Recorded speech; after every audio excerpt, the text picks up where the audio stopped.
Sub-County Hospital, County Government of Kitui, Kitui Water and Sanitation Company, Kiambere Water and Sanitation Company Limited. Reports of the Auditor General on the financial statement of Nandi County for the year ended 30th June 2024, County Executive of Nandi, County Assembly of Nandi, County Revenue Fund, County Government of Nandi, Receiver of Revenue, Revenue Statements, County Government of Nandi, Nandi County Executive Car Loan and Mortgage Scheme Fund, Nandi County Assembly Scheme Fund, Nandi County Emergency Fund, Nandi County Education Fund, Nandi County Facilities Improvement Fund, Nandi County Alcoholic Drinks Control Fund, Nandi County Climate Change Fund, Kapsabet Municipality, County Government of Nandi, Kapsabet County Referral Hospital, County Government of Nandi, Nandi Hills Sub-County Hospital, County Government of Nandi, Metieti Sub-County Hospital, County Government of Nandi, Kapsabet Nandi Water and Sanitation Company Limited. Reports of the Auditor General on the financial statement of Narok County for the year ended 30th June 2024, County Executive of Narok, County Assembly of Narok, County Revenue Fund, County Government of Narok, Receiver of Revenue, County Government of Narok, Narok County Assembly, Car Loan, Grants and Mortgage Scheme Fund, Narok County Bursary Management Fund, Narok County Alcoholic Drinks and Regulation and Control Fund, Narok County Referral Level 4 Hospital, County Government of Narok, Narok Water and Sewerage Services Company Limited. Reports of the Auditor General on the financial statements of the Kisii County for the year ended 30th June 2024.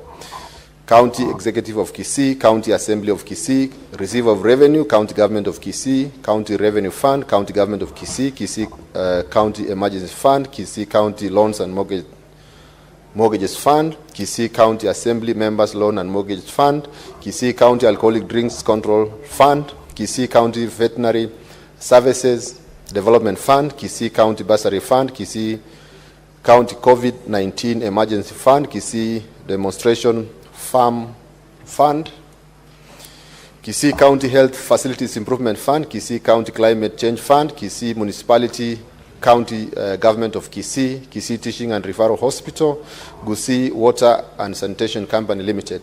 Reports of the Auditor General on the financial statements of Mandera County for the year ended 30th June 2024, County Executive of Mandera, County Assembly of Mandera, County Revenue Fund, County Government of Mandera, Receiver of Revenue, County Government of Mandera, Mandera County Education Bursary Fund, Mandera County Climate Change Fund, Mandera Municipality, Elwak Municipality, Mandera County Referral Hospital, County Government of Mandera, Takaba Sub-County Referral Hospital, County Government of Mandera, Lafi Sub-County Level 4 Hospital, County Government of Mandera, Ramu Sub-County Level 4 Hospital, County Government of Mandera, Kutulo Sub-County Level 4 Hospital, County Government of Mandera, Banisa Sub-County Level 4 Hospital, County Government of Mandera.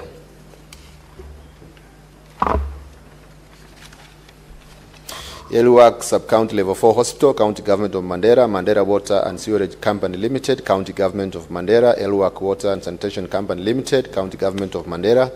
Reports of the Auditor General on the financial statements of Turkana County for the year ended 30th June 2024, County Executive of Turkana, County Assembly of Turkana, County Revenue Fund, County Government of Turkana, Receiver of Revenue, County Government of Turkana, Turkana County Assembly, Car Loan and Mortgage Scheme Members, Scheme Fund, Turkana County Executive, State and Public Officers Car Loan and Mortgage Fund, Turkana County Assembly, Car Loan and Mortgage Scheme Fund staff, Turkana County Youth Enterprise Fund, Turkana Youth Emergency Fund, Turkana County Biashara Fund, Turkana County Cooperative Enterprise Development Fund, Turkana County Youth and Women Empowerment Fund, Turkana County Education and Skills Fund, Turkana County COVID-19 Emergency Response Fund, Turkana County Climate Change Fund, Municipality of Lodwar, Kakuma Kalobei Municipality, Lodwar County Referral Hospital, County Government of Turkana, Lopiding Level 4 Hospital, County Government of Turkana, Lokitang Sub-County Level 4 Hospital, County Government of Turkana, Lodwar Water and Sanitation Company Limited, Turkana Water Services Fund.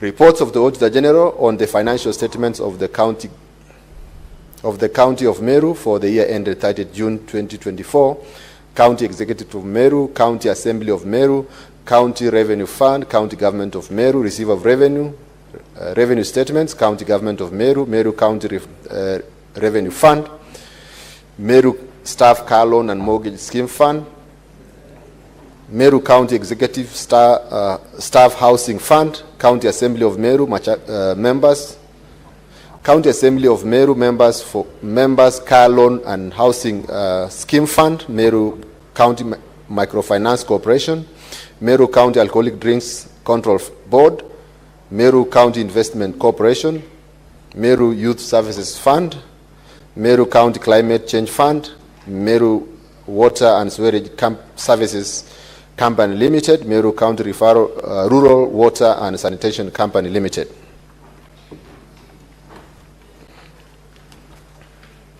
Reports of the Auditor General on the financial statements of Mombasa County for the year ended 30th June 2024, County Executive, County Assembly of Mombasa, County Revenue Fund, County Government of Mombasa, Receiver of Revenue, County Government of Mombasa, Mombasa County Assembly, Car Loan and Mortgage Fund, Mombasa County Elimu Scheme, Mombasa County Alcoholic Drinks Control Fund, Mombasa Investment Corporation, Mombasa County Consolidated Revolving Fund, Mombasa Water Supply and Sanitation Company Limited. Reports of the Auditor General on the financial statements of the County of Samburu for the year ended 30th June 2024, County Executive of Samburu, County Assembly of Samburu, County Revenue Fund, County Government of Samburu, Receiver of Revenue, Revenue Statement, County Government of Samburu, Samburu County Executive Staff Mortgage Members Scheme Fund, Samburu County Assembly Car Loan and Mortgage Fund, Samburu County Communities Conservancies Fund, Samburu County Bursary Fund, Samburu County Youth and Women Enterprise Fund, Samburu County Persons Living with Disability Fund, Samburu County Persons Living with Disability Fund, Samburu County Financing Locally Led Climate Action Fund, Samburu County Teaching and Referral Hospital, County Government of Samburu, Samburu Water and Sanitation Company Limited. Report of the Auditor General on the financial statements of Samburu County Financing Locally Led Climate Action Program for year ended 30th June 2023.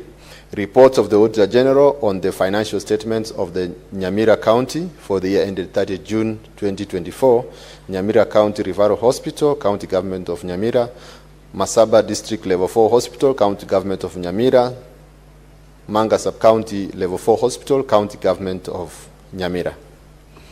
I beg to lay.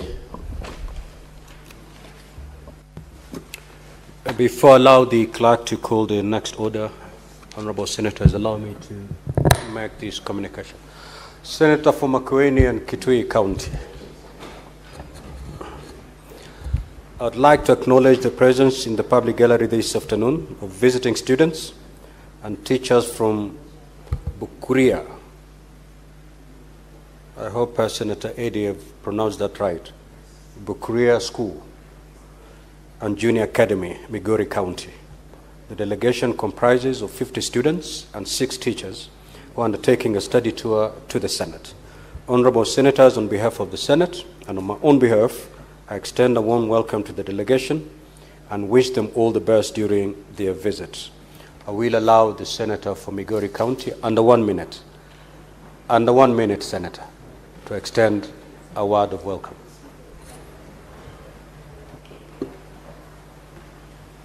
Mr. Speaker, I thank you. This is a very special group, definitely, Mr. Speaker. I know you're stressed under 1 minute. I'm going to keep it under 1 minute to welcome them to the Senate. But, Mr. Speaker, this is a group that you should meet because they are from Keancha, actually, in Kuria West constituency. And some of the most marginalized communities that we have in this country. And I'm very proud to see them here today because I started my journey also in the same area in a place called Kiburanga Primary in Kuria as an adopted young man by the Kuria community. And today I'm here in the Senate courtesy of the journey that we have traveled. Sasa nawakaribisha, if you allow me, Mr. Speaker, nawakaribisha kwamba mkue katika hii Senate kwa usawa, na siku moja pia nyinyi huenda mkawa pia maseneta na president wa hii country. Asante sana.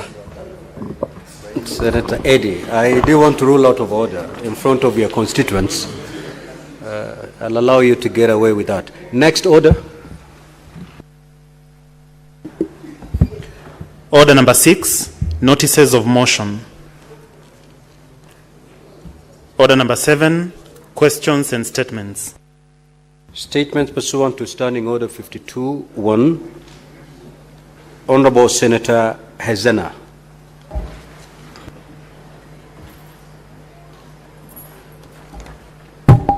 Thank you, Mr. Speaker. I rise pursuant to the Standing Order 52-1 to make a statement on a matter of general topical concern, namely the state of insecurity in Samburu County. Mr. Speaker, sir, on Thursday, 27th of February 2025, along the Maral-Baragoi Road, a public service vehicle was ambushed by armed criminals, resulting in the tragic loss of 2 lives and serious injuries to several others. I strongly condemn this cowardly act and extend my deepest condolences to the families of the victims. I also wish a swift recovery to those who sustained injuries in the attack. Mr. Speaker, sir, this attack is yet another painful reminder of the persistent insecurity that continues to plague the Samburu County, particularly in Baragoi and its surrounding areas. For years, the people of Samburu have lived in fear, subjected to banditry, highway attacks, and cattle rustling that has threatened their peace, security, and economic well-being. It is unacceptable that in 2025, Kenyans are still losing their lives to armed criminals while simply going about their daily activities. Mr. Speaker, sir, even more concerning is that this particular road has remained a dangerous hotspot despite repeated calls for enhanced security measures in the region. The failure to address this long-standing issue effectively has emboldened criminals, leaving innocent citizens vulnerable. This state of affairs should not be allowed to continue. Mr. Speaker, sir, the people of Samburu deserve peace and the right to move freely without the constant fear of ambushes and killings. We must not normalize such attacks. The time to act is now.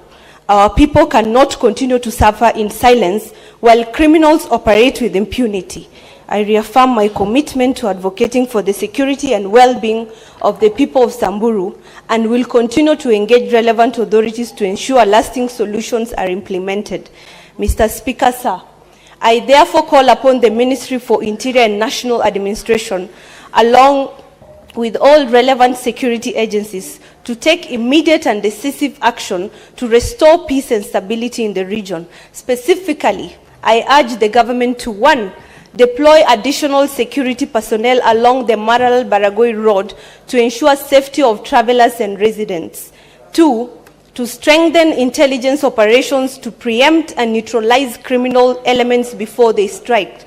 Thirdly, to hold accountable those responsible for these heinous acts and ensure justice for the victims. And last but not least, to fast-track long-term interventions to permanently eradicate banditry and highway insecurity in Samburu County. Thank you, Mr. Speaker.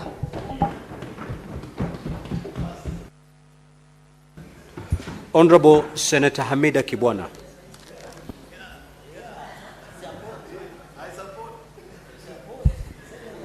Thank you, Mr. Speaker. Mr. Speaker, my first statement is on the commemoration of International Women's Day 2025. Mr. Speaker, sir, I rise pursuant to Standing Order 52-1 to make a statement in commemoration of International Women's Day 2025. This day, Mr. Speaker, kindly protect me from Majority Leader. Order. Majority Leader, welcome to Bunge. Mr. Speaker, sir, I rise pursuant to Standing Order 52-1 to make a statement in commemoration of International Women's Day 2025. This day is not only a global celebration of the achievements of women, but also a solemn reminder of the work that still lies ahead in our quest for gender equality. Mr. Speaker, sir, this year's theme, Accelerate Action for Gender Equality, resonates deeply as we prepare for the 69th session of the Commission of the Status of the Women, CSW 69, where Kenyans' progress in implementing the Beijing Declaration and Platform for Action will come under review.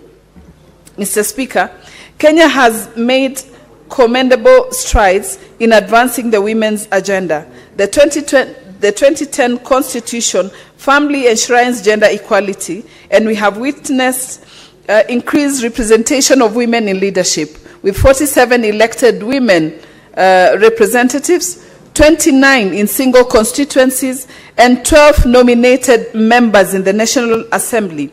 In the Senate, we have 3 elected women senators and 18 nominated ones, and a historic 7 women elected as county governors. Mr. Speaker, sir, women now head 7 key ministries, including health, defense, lands, public works, housing, and urban development.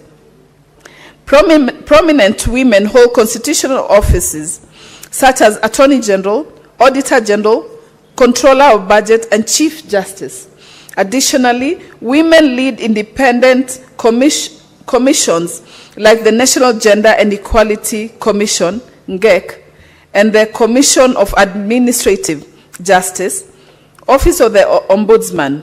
We also celebrate the appointment of Chief Justice Martha Koome, the first woman to hold this esteemed position in our nation's history. Beyond leadership, Kenya has rolled out critical women empowerment programs such as the Women Enterprise Fund, Uwezo Fund, and the National Government Affirmative Action, GAF, which have collectively improved women's access to capital and fostered economic independence. Legislative, we have enacted the Sexual Offences Act, the Prohibition of Female Genital Mutilation Act, and Protection Against Domestic Violence Act, all pivotal in protecting women's rights and addressing gender-based violence, GBV. Furthermore, gender desks in police stations and the establishment of gender-based violence recovery centers in hospitals are tangible steps in supporting survivors. Mr. Speaker, I am proud to highlight the impact work of the Kenya Women Senators Association, KEWASA, has been in the front of mentoring women members of county assemblies, MCAs, having so far mentored women leaders from 7 counties. The initiative has empowered these women to effectively engage in legislative processes and leadership roles, strengthening the pipeline of future female leaders. Furthermore, KEWASA has played a pivotal role in supporting women petty offenders who are unable to afford bail by facilitating the payment of their bill amounts. The compassionate initiative not only restores the dignity of these women, but also ensures that minor economic hardships do not unjustify rob them of their freedom.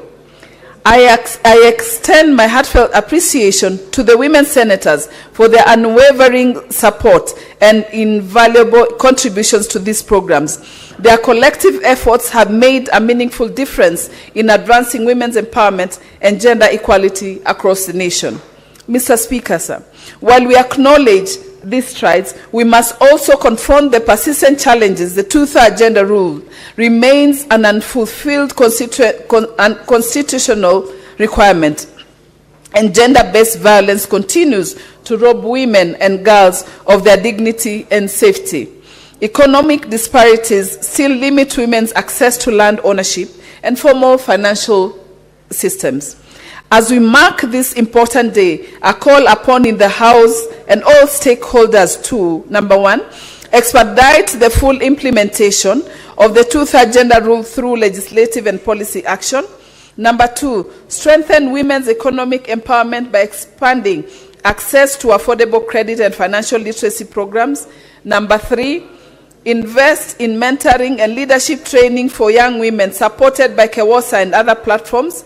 Number 4, enhance the fight against GBV in increasing funding of shelters, expanding gender desks, ensuring swift justice for survivors.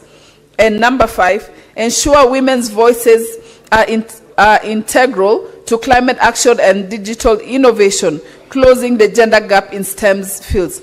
Mr. Speaker, empowering women means strengthening our nation. Let today serve not only as a celebration, but as a renewed call to action. Let us move counting women in leadership to making women in leadership count. Happy International Women's Day. Thank you, Mr. Speaker. And Mr. Speaker, kindly allow me to read the second one. But just before that, since it's Women's Day, I want to send my deep condolences to one of our sisters, Senator Betty Montet, who has lost her spouse, I think this afternoon. Some of our colleagues have rushed there, and we all want to go there for support.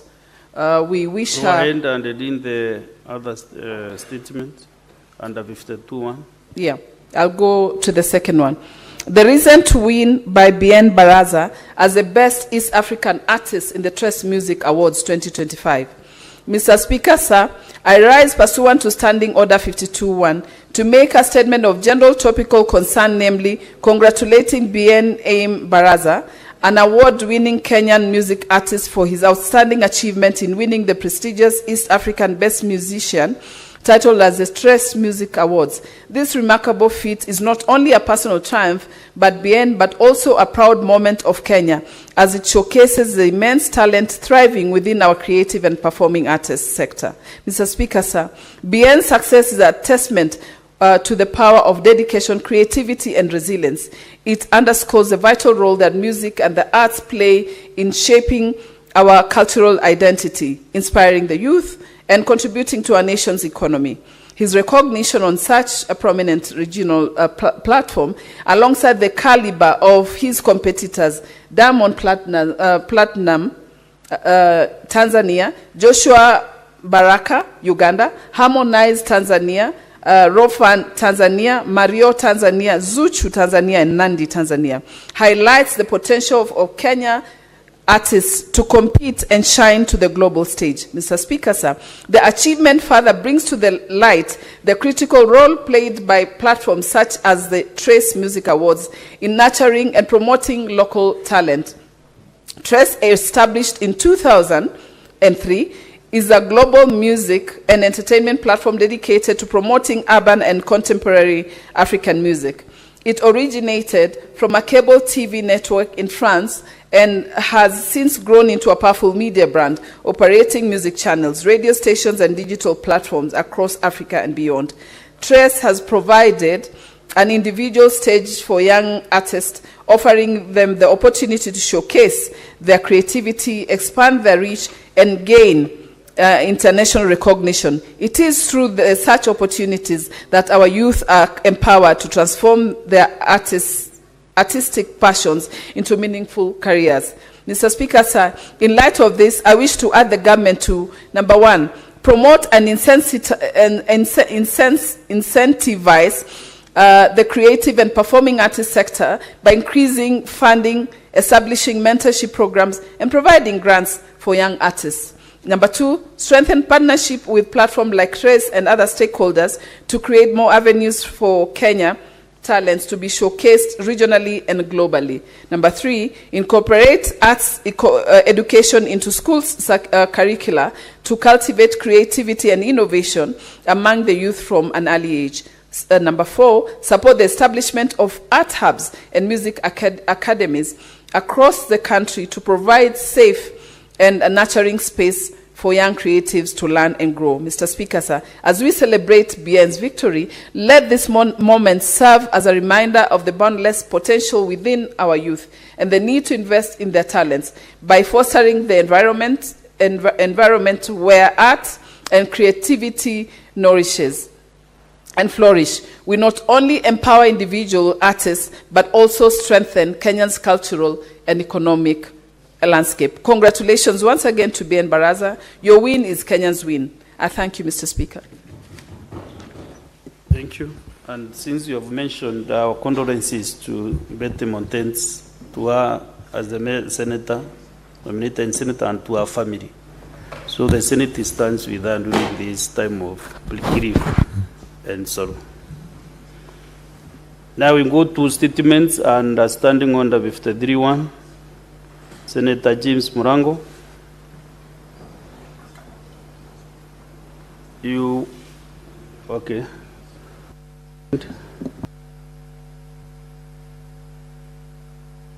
The two statements.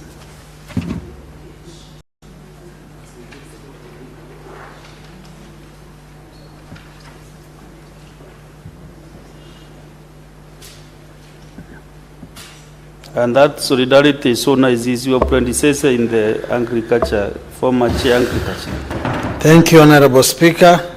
Request for statement on behalf of Senator James Murango, MP, Senator for Kirinyaga County, on the suspension of health care services under Social Health Authority SHA insurance cover by private hospitals. Mr. Speaker, sir, I rise pursuant to Standing Order 53.1 to seek a statement from the Standing Committee on Health regarding the suspension of health care services under Social Health Authority insurance cover by private hospitals affiliated with the Rural and Urban Private Hospitals Association of Kenya, RUFA. In the statement, the committee should, 1, state reasons for the suspension of health care services under the Social Health Authority SHA insurance cover by private hospitals affiliated to the Rural and Urban Private Hospitals Association of Kenya, explaining how this suspension affects access to health care services across the country. 2, explain any steps taken by the Ministry of Health to facilitate prompt resumption of normalcy in delivery of health care services in the affected facilities while the issues raised by RUFA are being addressed. And 3, outline the measures in place to facilitate the conclusive resolution of the issues raised by RUFA, as well as to prevent similar disruptions in future. Honorable Speaker, the second statement on the migration of Inua Jamii program beneficiaries to the eCitizen M-Pesa payment platform. Mr. Speaker, sir, I rise pursuant to Standing Order 53.1 to seek a statement from the Standing Committee on Labor and Social Welfare regarding the challenges faced by beneficiaries of Inua Jamii program following migration to the eCitizen M-Pesa payment platform. In the statement, the committee should, 1, provide a progress report on the migration of Inua Jamii program beneficiaries to the eCitizen M-Pesa payment platform, particularly in Kirinyaga County. 2, outline the challenges encountered in the migration process and any actions taken to address them, stating what the Ministry of Labor and Social Protection is doing to ensure the new system is reconfigured to recognize identity card numbers held by many of the older citizens. And finally, 3, state whether the government has put in place measures to ensure that beneficiaries who are experiencing challenges migrating to the new system receive their benefits on time while the challenges are being addressed. Senator James Murango, MP, Senator for Kirinyaga County.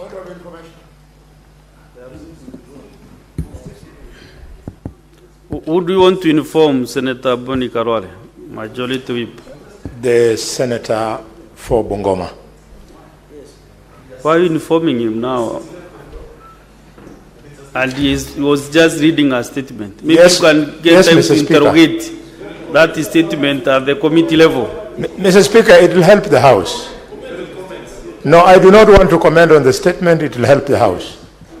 And the information, Mr. Speaker, very briefly, is that the statement sought on the issue of SHA, Mr. Speaker, has been overtaken by time because the chairman of the Kenya Rural and Urban Now that Hospitals, is what you could have maybe made your comment during the comment time, not now.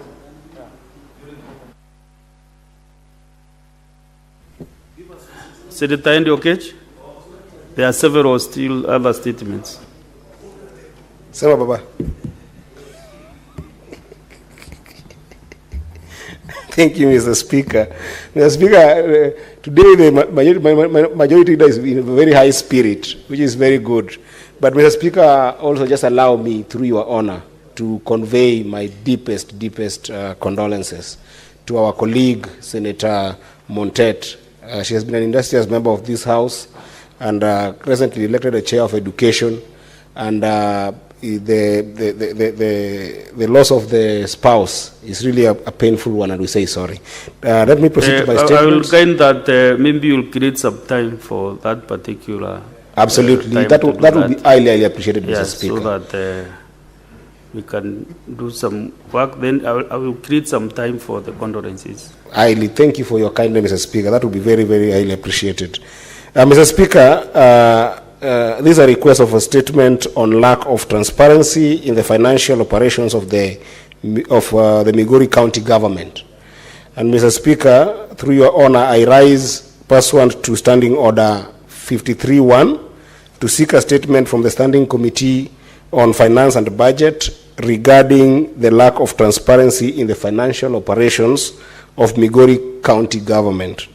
In the statement, Mr. Speaker, the committee should, 1, provide a comprehensive breakdown of the expenditure relating to the Kenya shillings 309,600,292 that was withdrawn by the County Executive of Migori following the approval of Exchequer requisition number MIG/REC/VOL7 bracket 131 dated 30th June 2023. Secondly, Mr. Speaker, in the statement, the committee should provide a detailed account of expenditure by the county government of Migori on bursaries in the year 2023-2024 financial year, including copies of receipts for each payment or acknowledgement letters from the receiving schools, colleges, and universities. And lastly, Mr. Speaker, on the same breath, the committee should explain the legal basis for the economic empowerment initiative undertaken by the Migori County government in February 2025, where Kenya shillings 40 million was distributed to 400 community groups across Migori County. Secondly, Mr. Speaker, in the same breath of Standing Order number 53-1, if you allow me, Mr. Speaker, I would wish to further a request of a statement on the settlement of pending bills by the County Executive of Migori County Government. Mr. Speaker, this follows a comprehensive visit together with the Finance and Budget Committee led by Senator Boni Alwale. And therefore, Mr. Speaker, I want to rise further pursuant to this Standing Order number 53-1 to seek a statement from the Standing Committee of Finance and Budget and regarding the settlement of pending bills by the County Executive of Migori County. And in this statement, Mr. Speaker, the committee should, 1, explain how the Migori County government accumulated its pending bills, providing details on the procurement process, including documentation on the delivery and utilization of goods and services linked to these outstanding payments. Secondly, Mr. Speaker, state the amount of money set aside by the county government to settle pending bills during the year 2024-2025 financial year, including a detailed distribution of the amounts designated for each county department's pending bills. And lastly, Mr. Speaker, in the statement, the committee should provide a status update on the settlement of pending bills thus far, outlining the county's payment plan for outstanding balances insofar. I thank you, Mr. Speaker.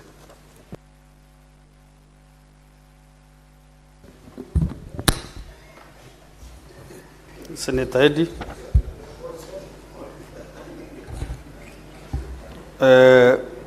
Honorable Senators, I want to make a communication on the visiting teachers and students from Sacho High School in Baringo County. Honorable Senators, I would like to acknowledge the presence in the public gallery this afternoon of visiting teachers and students from Sacho High School in Baringo County. The delegation comprises 3 teachers and 85 students who are in the Senate for a one-day academic exposition.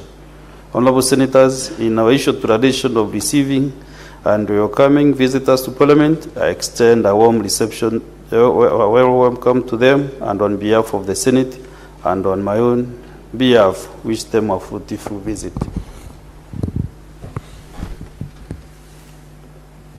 Senator Mutinda, why are you raising your hand up? Yes, you did. Okay, go ahead. 1 minute. Thank you, Mr. Speaker. I want to take this opportunity to welcome the great, smart students, and as we can be able to see, and to really encourage you to pursue further. Education has no limit. It's the only thing, the only weapon that you can always pride it, and nobody can take education away from you. As Senate, we want to wish you the very best, go to the highest levels, and just know, as we are here, you can also have an opportunity to be here. God bless you. Okay, thank you. Next statement by Senator Karungo Dango.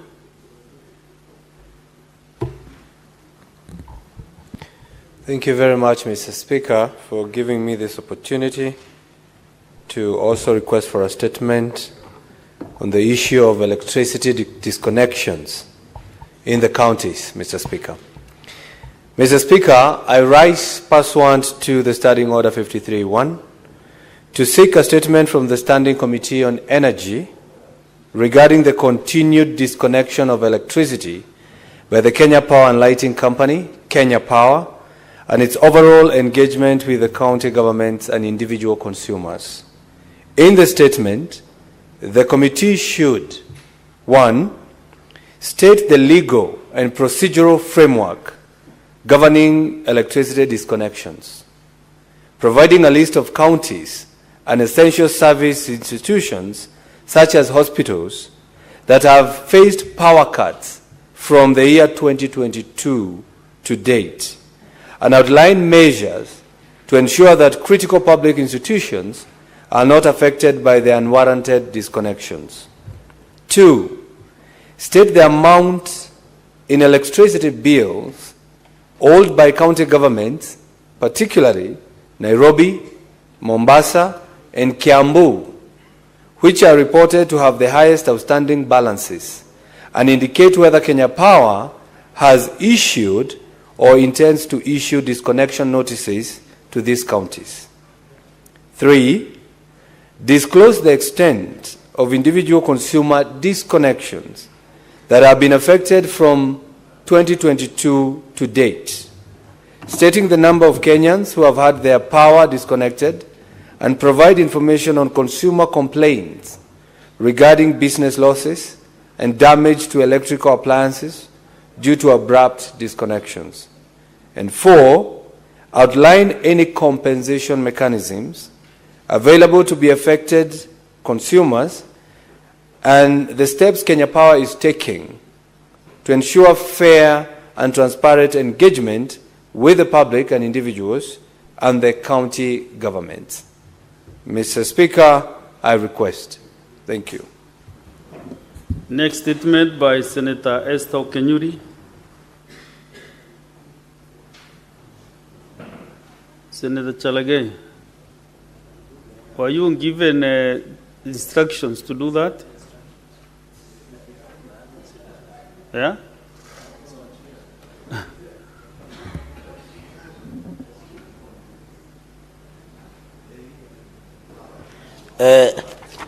Mr. Speaker, on behalf of Senator Esther Okinyuri, request for statement on poor enforcement of anti-human trafficking laws. Mr. Speaker, sir, I rise pursuant to Standing Order 53.1 to seek a statement from the Standing Committee on Labor and Social Welfare regarding the poor enforcement of anti-traffic human human trafficking laws amid growing concern over the increased cases of human trafficking involving vulnerable children and women in Kenya. In the statement, the committee should, 1, provide a detailed report on the measures in place to protect homeless mothers and their infants from abductions, stating the steps taken to investigate reported cases of baby snatching on the streets of Nairobi and other urban centers. Number 2, Mr. Speaker, indicate the mechanisms the government has implemented to ensure prompt reporting, tracking, and recovery of trafficked children, and highlight the successes recorded since implementation. Number 3, Speaker, sir, outline measures the government has undertaken to ensure full enforcement of adoption laws. Number 4, provide data on child trafficking cases and reported illegal adoptions, detailing the number of cases investigated, reversed, and the perpetrators prosecuted in the last 5 years. Number 5, disclose the loopholes in the civil registration process that allow traffickers to illegally obtain birth notifications and certificate documents, and state corrective actions being taken. And finally, Mr. Speaker, sir, outline the measures being implemented to enhance security in birth registration centers on behalf of Senator Esther Okenyuri, MP, nominated senator. I thank you, Mr. Speaker. Last but not the least is a statement by Senator Jackson Mandago.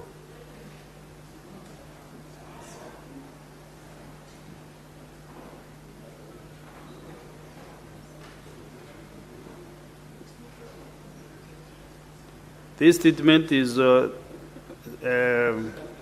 directed to the Standing Committee on Agriculture, Livestock and Fisheries regarding the status of purchase of wheat from Kenyan farmers. Is it yesterday that I heard this statement? And the Speaker gave some direction about the comments. What happened, Majority Leader?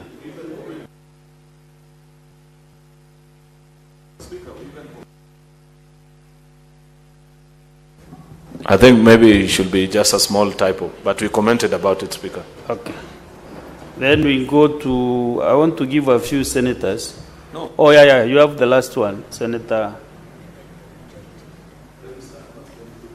Okay. Thank you. Aminda? Thank you, Mr. Speaker. This one, my statement is on the recent wave of wildfires ravaging forests in the country.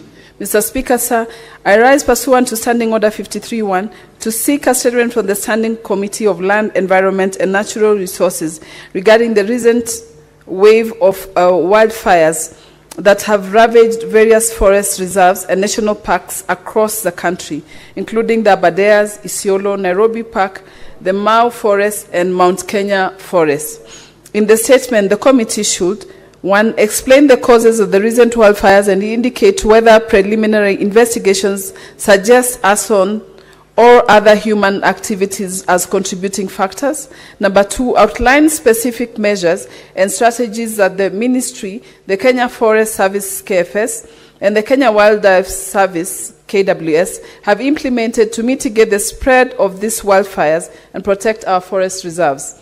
Number 3, assess the level of preparedness of the ministry and relevant agencies in terms of available resources, such as firefighting equipment, personnel, and technology to effectively respond to such environmental disasters. Number 4, state whether any individuals or groups suspected of involvement in arson or other criminal activities related to the wildfires have been identified and prosecuted. And finally, elaborate on any long-term strategies, policies, and legislative frameworks that the ministry is putting in place to prevent and manage wildfires, rehabilitate the affected areas, and protect our fragile ecosystems. I thank you, Mr. Speaker. Thank you. And Standing Order 57-1, Majority Leader. Thank you, Mr. Speaker. Mr. Speaker, I rise pursuant to Standing Order number 57-1 to hereby present the business for the week that commences Tuesday the 11th of March 2025. Mr. Speaker, sir, before I make this presentation, allow me to give the status of legislative business pending before the Senate. Mr. Speaker, there are 55 bills, of which 43 are at the second reading stage and 12 are at the committee of the whole. 31 motions are pending conclusion, 25 petitions are pending conclusions, out of which 17 are due for reporting by the respective standing committees, and 523 statements pursuant to Standing Order number 53(1) are pending conclusion. Mr. Speaker, sir, on Tuesday, the 11th of March 2025, the Senate Business Committee will meet to consider the business for the week. The tentative business for that day will include business not concluded from today's order paper, as well as the business indicated in the notice paper. The tentative business for morning sittings on Wednesday, 12th of March, will include schedule of questions to the various cabinet secretaries, as well as business that will have been approved by SBC on Tuesday, and motions as well. There are questions to the Cabinet Secretary for Defense by Professor Tom Ojienda, Senator Eddie Okech, Senator Tom Ojienda to the CS for Defense. Then there are two questions to the CS for Water, Sanitation and Irrigation by Senator Eddie Okech and Senator Dan Mahanzo. I hope Senator Sifuna will be in the House, Mr. Speaker, to meet your constituent, who he said he has never met that day. Then there is a question, Mr. Speaker, to the CS for Agriculture by Senator Murango, both questions actually, Mr. Speaker. Then the tentative business for the afternoon sitting on Wednesday, the 12th of March 2025, will include business not concluded from the order paper for Tuesday, the 11th of March 2025. And the following: the bills that are second reading stage, which is a PFM amendment bill, sports amendment bill, and the county wards equitable development bill. Then there are committee of the whole bills, which include ECD amendment bill, energy amendment bill, county public finance laws, amendment bill, county government election laws amendment bill, the county assembly services bill, the street vendors bill, local content bill, land amendment bill, cooperative societies bill. The projected business for Thursday 13th will include business not concluded in the order paper for Wednesday the 12th of March 2025 and any other business schedule. Mr. Speaker, it's worth noting to the House that since we resumed this session, we have never voted for any business beyond a voice vote. So I want to urge colleague senators that I know you're busy with a lot of committee sittings and other business beyond the voting, but it is equally important to vote and pass legislation. Mr. Speaker, I hope that next week we shall raise the requisite numbers to conclude all these businesses that I've read, some of which are bills that date back to, I think, as early as 2015, if I may recall. The first time I heard of this local content bill, Mr. Speaker, was 2015 in this House, and it's still in our order paper. It's gone full circle.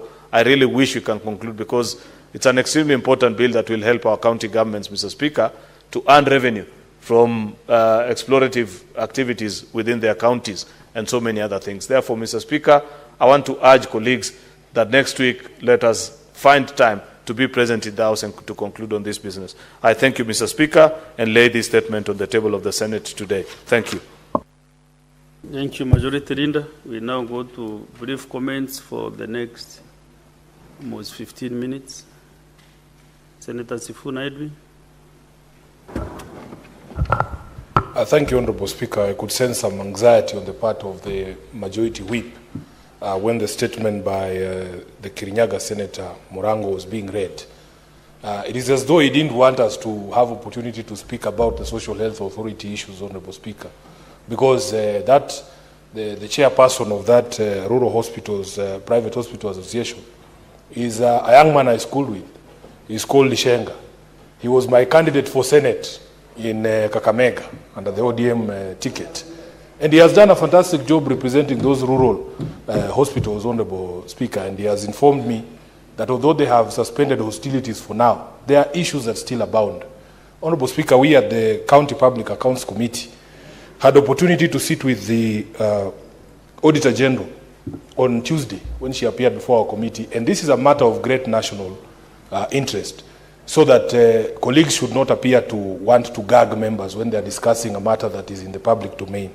Honorable Speaker, one of the issues that, some of the issues that emerged from the meeting with the Auditor General is that there are a lot of questions to be asked about the way that we have rolled out the social health insurance scheme.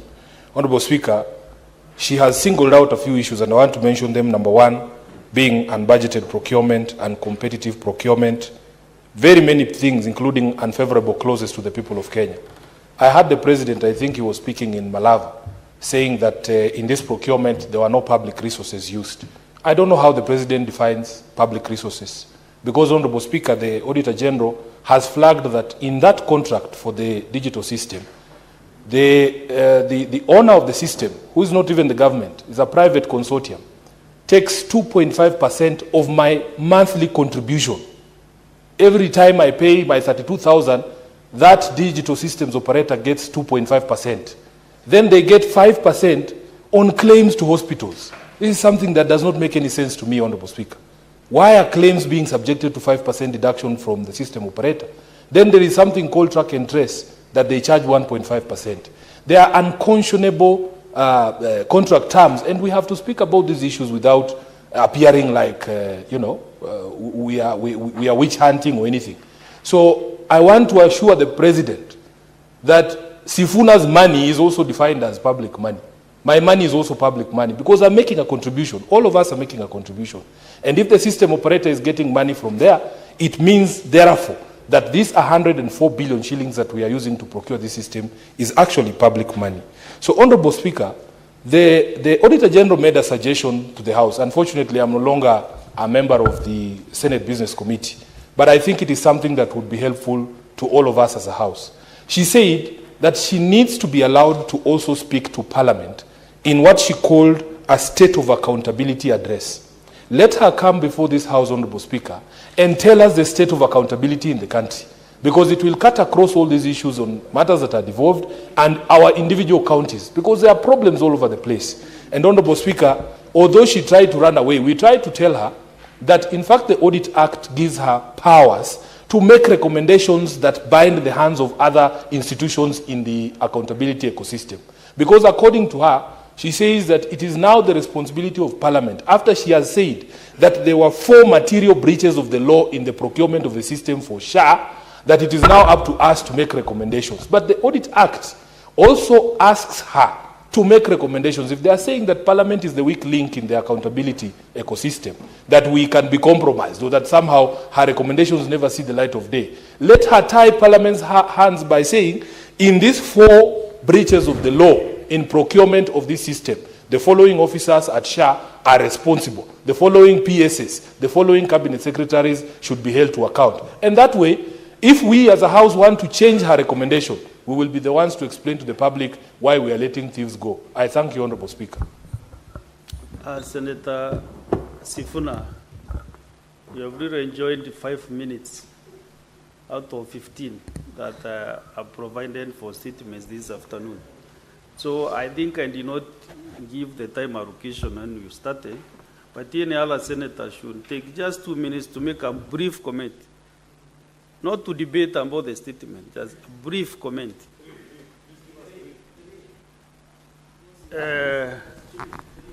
Senator Majority Leader.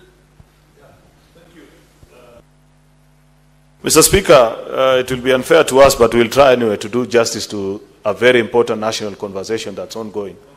3 minutes each? I will try within 3 minutes. Mr. Speaker, I want to agree with what Senator Boni Alwale was informing the House, that now this so-called Rural Hospitals Association has eventually come to terms with the reality of the day. You know, when the minister was here last week, Mr. Speaker, what came out unequivocally out of the conversation she had with the House is that what the hospitals were complaining about was not SHA. What they were complaining about were the historical debts that they have with NHIF. And finally, when they have been assured that there is a process after which the verification process is done, they will be paid their money, you have seen they have resumed services. But what I like more about this program, Mr. Speaker, is that when I visited my own county referral hospital 2 weeks ago, the medical superintendent informed me that every month they used to write off bills between 7 to 10 million shillings from ordinary citizens of the county who, after being treated, will tell the doctors, see what to do with me. But now, because of this program, that debt has reduced to about on or about 1 million shillings. What this confirms, Mr. Speaker, is that as we continue to deepen this program into the minds and hearts of ordinary Kenyans, Mr. Speaker, our public hospitals will have the resources to run, because public default by ordinary citizens who could not afford medical insurance will now become a thing of the past. On this issue, Mr. Speaker, of the matter that has been raised by the Auditor General, I would wish, Mr. Speaker, that either our health committee or even the entire sitting of the House unravel some of these questions. Because, Mr. Speaker, you know, this is a country that is governed by the rule of law. It will be important for citizens to know whether what is being alleged is actually true or false. Because I have read that particular report that Senator Sifuna is referring to. And there are certain questions that I want to have also with the Auditor General on how she arrived on some of these fundings. For example, Section 559.2 of her reports, she faults and says that the procurement method that was used was a breach of the law. Yet, Section 114 of Public Procurement and Disposal Act provides for specially procured goods and services in this country, Mr. Speaker. This is not the first time that government is using this mode, Mr. Speaker, of procuring goods and services. So it will be important for us to tell us whether, at what point did she declare this breach, Mr. Speaker, and why does she feel that certain sections of the law cannot be applied, Mr. Speaker. Yet, to the best of my recollection, this section of the law has not been injuncted by any court. It is part of the law that is still active and being used in court. Section 559 of our report, point 1, Mr. Speaker, on why this was not captured in the 2022-2023 budget review framework, Mr. Speaker, it will also be important to know from the ministry. I don't know what explanation they would have, but I suspect that 2022-2023, being a transition year from another administration to a new one, we could not have implemented the priorities of another administration, Mr. Speaker. And I believe that subsequently, there must have been a budget process through which all these were addressed. So, Mr. Speaker, so that we don't appear as if we are a house that sanitizes illegality, I want the Clerk, to be fair, let the board leadership enjoy the 5 minutes. To be Mr. very Speaker, fair indeed. in fact, I don't need, I just need an extra minute. I was concluding that to be fair to the country, it is important that that report is tabled in this House and subjected to thorough scrutiny by the committees of this House, Mr. Speaker, so that the country does not rely on newspaper cuttings by some people who may be having other agendas against share, Mr. Speaker. We know for a fact, Mr. Speaker, that there are people who used to benefit from the illegalities that were being committed under the NHIF. You think they will sit pretty, Mr. Speaker, and watch this program being rolled out? At every turn and opportunity, they will hire people to speak to them. They will incite the media against this particular program. That is why I want that report of the Auditor General tabled before this House. I want the competent committees to go after the 4 breaches that the Auditor General has highlighted. Final thing, Mr. Speaker, is on this issue of the cost of this particular system. It is important for it to be tabled so that Kenyans can know this tabulation of 104 billion. What exactly does it entail? Because I have seen even very educated people, Mr. Speaker, imagining that the government procured a software for 100 billion Kenya shillings, Mr. Speaker, which I know for a fact that that cannot be accurate. I want the list and the tabulation of all the items that eventually tabulates to 104 billion shillings, Mr. Speaker, so that we are able to tell, out of these items, what is it that has been charged beyond the market price, Mr. Speaker, so that eventually, as a House, nobody will say that we sanctioned an illegality when we passed the 4 laws that set up universal health care in our country. I thank you, Mr. Speaker. Very well. Senator Ososi Bonfli. Mr. Speaker, I think a lot has been said about systems. For example, there is a statement on the issue of migration of Inua Jamii to e-citizen. And then you have heard clearly Senator Sifuna raising a matter on the share system. Mr. Speaker, I think one of the biggest problems in this country is that we have laws which we don't implement. Mr. Speaker, I'm talking as an IT expert and as one of the people who worked so hard to bring in place the Computer Misuse and Cybercrime Act. And in that law, it is very clear that big systems supporting the government must be licensed as a critical information infrastructure system. And the best practice globally is that such systems should not be operated by private individuals. That's the global practice. And such systems must be cost effective. I think one of the things that we need to look at moving forward as a house is to go back to that law and come up with the regulations on how systems that support the public sector or the government are defined in line with the Computer Misuse and Cybercrime Act.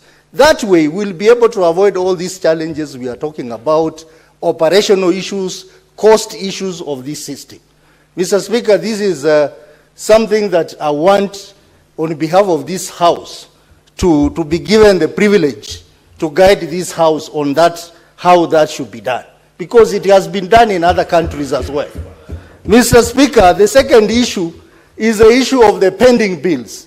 Mr. Speaker, I've sat in this House, and almost every day, every senator is bringing the matter of pending bill in his county. We have even had a motion passed by this House, brought by Senator Ladama, on the issue of the pending bills. But why are we not making progress, Mr. Speaker? Why are we not making progress as a Senate on this matter? I therefore want to ask the Finance Committee that we need to deal with this matter of pending bills with finality, because our people, our contractors in the counties are suffering. And we are coming here just discussing, asking governors to appear before us, and nothing happens.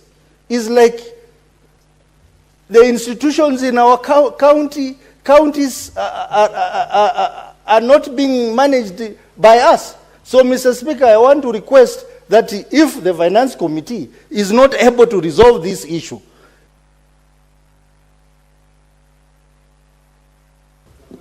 very well, thank you, Senator Godfrey Ososi. I want to make a communication on the visiting teachers and students from Getaroet Girls School in Kericho County.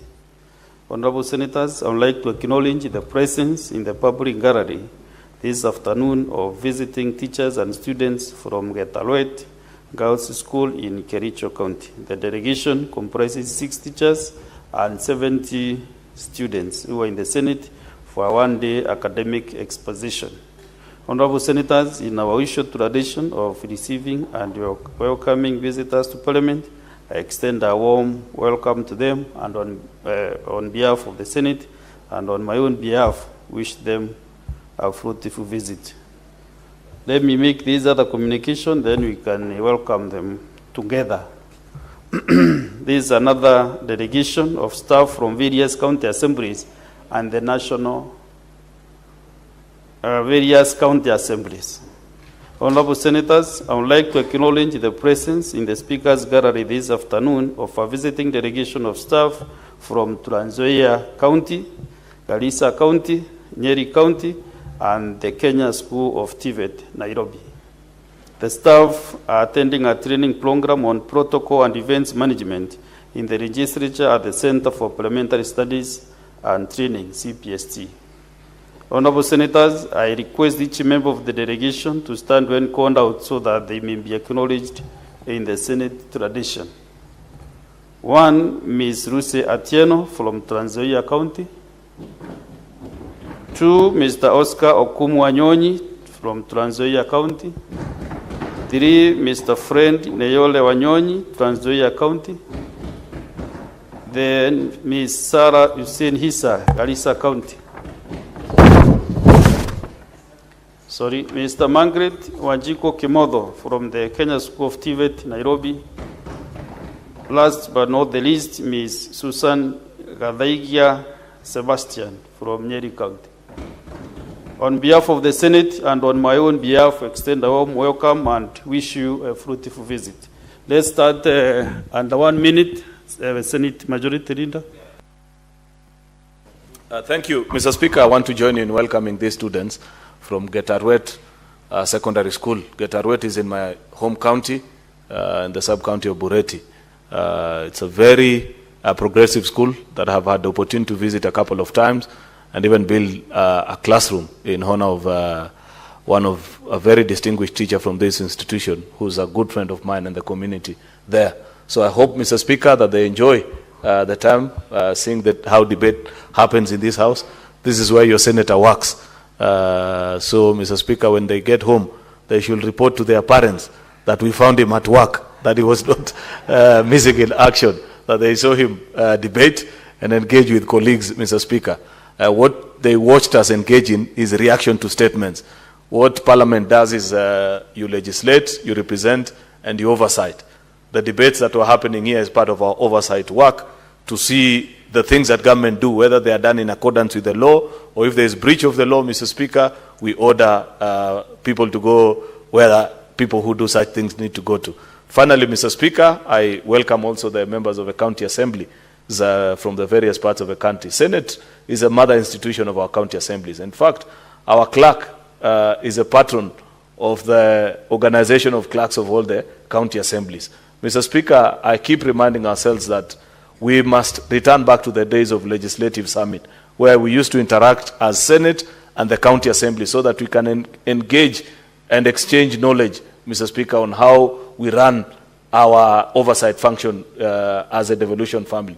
Therefore, I hope this staff, Mr. Speaker, have interacted with the extremely competent staff of the Senate and get to learn and leave Nairobi better than they were when they arrived in this institution. I thank you, Mr. Speaker. Thank you. Senate Majority Whip,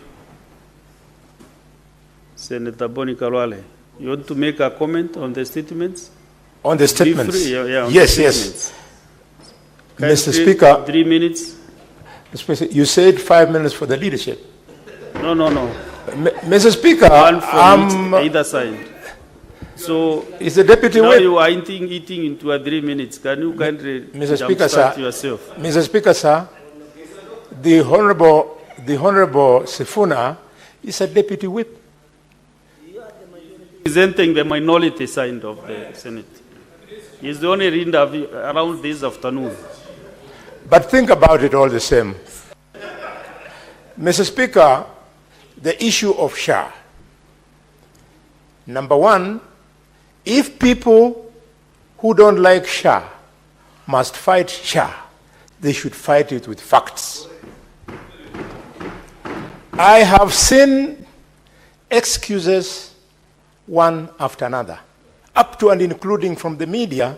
In today's headline, they are calling a doctor of medicine, Dr. Deborah Mulung Baraza, as clueless. A girl who scored a straight A, went to the School of Medicine at the University of Nairobi, qualified without being referred in a single subject, went on and specialized in internal medicine, and you call her clueless? If people don't think that members of certain communities deserve being in government, they should say it. The purpose of the broad-based government could not possibly have been, Mr. Speaker, that you age out Mulongo. We want Mulongo to be respected, to be allowed to work. Number two, I am one of the leaders in this country who has expressed my reservations about SHA.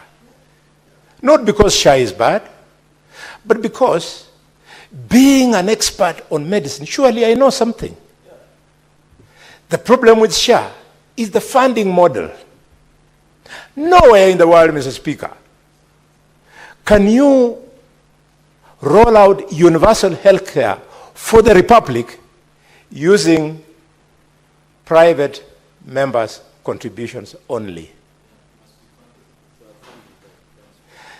The leadership of this country, we must help the government to see the positive side of SHA, and we improve on its proposal without looking like when you speak to it, you are anti-government. Mr. Speaker, in the United Kingdom, where universal health care is successful, funding is from three limbs. One, funding from members' contributions, the way Sfuna has explained. Two, funding from injection from the national treasury, the exchequer. And three, out of pocket. Mr. Speaker, we must put the national government as parliament under pressure so that the 134.5 billion shillings, give me a second. Give the Daktari 1 more minute. Thank you. Mr. Speaker, so that the 134.5 billion shillings that remains here at Afya House when health is fully devolved, left at Afya House to be abused, that money, either 50% or 60%, should be rolled into SHIF. Mr. Speaker, if we don't do this, then the women today who are in the maternity ward in Provincial General Hospital, Kakamega, they are there today. They have been imprisoned because they did not clear the bills. Their husbands are screaming. They are in my home every morning. They are saying, my wife has been arrested after giving birth, and yet the last time when she gave birth, I walked in with an NHF card, and I was given my wife and the child. Those are the people who voted for me. And those are the people I will speak for. Those are the people who deserve representation, not you rich people.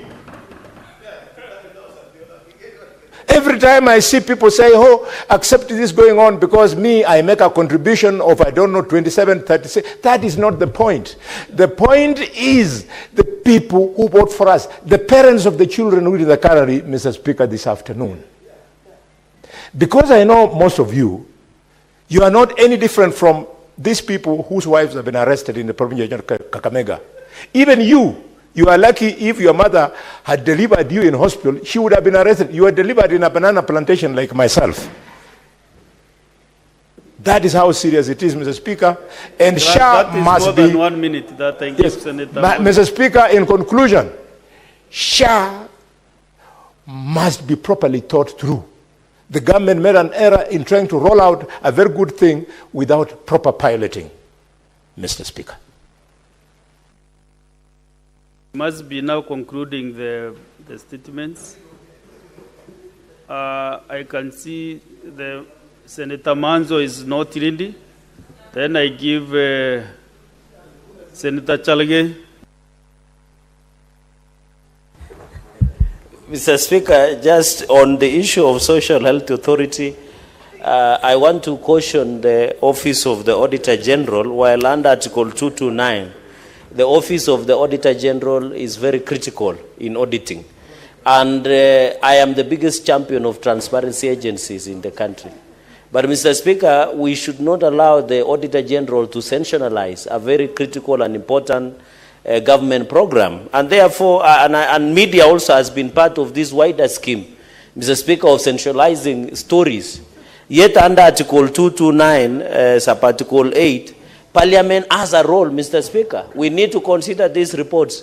It doesn't mean that when the Auditor General, Mr. Speaker, has brought a report on the issue of SHA, we take it as a gospel truth. The Parliament must consider and look at the options that come out, Mr. Speaker, and therefore, this thing does not make, Mr. Speaker, you know the return of brown envelope media has been a problem in this country. And you can see even they attacking the person and stature of a cabinet secretary by calling her clueless. Yet they don't have regard on what she has already done under the Social Health Authority, Mr. Speaker. Therefore, I want to say that the Auditor General's report on SHA is a sensational story that should be taken with a pinch of salt by Kenyans who take seriously Article 229 because Parliament must consider, Mr. Speaker. Finally, on the issue of voiding payments in Migori County, Mr. Speaker, I want to ask that EACC should be on the Migori because of the voiding payment of over 300 million, Mr. Speaker. That Migori County should be declared a crime scene. How can the county government do voiding payments of more than 300 million, yet it cannot be accounted, Mr. Speaker? If the EACC was functioning, apart from arresting 1,000, 10,000 primary, Mr. Speaker, Migori County should be declared, Mr. Speaker, a crime scene. And I hope the Secretary General of ODM and Deputy Party Leader should call their governor. He always says they are the best practices in terms of protecting devolution. The DPL, the SG, Mr. Speaker, even as we do the oversight, Just Mr. a minute, Speaker. Senator Chelagay, Senator Sifuna, what is your point of order? Honorable Speaker, is the Senator Fernandi in order to ascribe duties that are reserved for investigative agencies to a political party? Because he knows very well that political parties are not enforcement agencies when it comes to matters of alleged criminal conduct. All breaches of the law have to be sent to the proper agencies. Is he in order to invoke ODM willy-nilly? And yet this is a very powerful political party, Honorable Speaker, in matters that have nothing to do with politics. Senator Chelagay, you know, is a seasoned. He knows once the reports come to the Senate, they go to CPAC, and then CPAC makes recommendations to certain institutions. But Mr. Speaker, the Secretary General of being diversionary and guiding, no, it's not being you are guiding the Republic of Kenya, citizens of Kenya who are watching us. Yes. Mr. Speaker, I am not being diversionary or what. Mr. Speaker, you know we should avoid double standards. And when ODM counties... Don't contribute in a way that you want to injure. No, I'm not injuring, but what I'm saying... Other Kenyans. Mr. Speaker, the Secretary General of ODM should avoid double standards. When ODM counties perform well, he says these are best ODM counties. But when stealing or plundering of resources like Migori is happening, the SG denies, Mr. Speaker. How can he run away from his own child? ODM, Mr. Speaker, but I'm saying as a party also you have a role to bring order and discipline. Because I don't believe ODM is a party that allows corruption to thrive in their own counties that they run, Mr. Speaker. So in as much as, Mr. Speaker, in conclusion, I agree that the CPAC and PIC, Mr. Speaker, must cease this matter. And therefore, I support. Next is the Senator Tabitha Mutinda.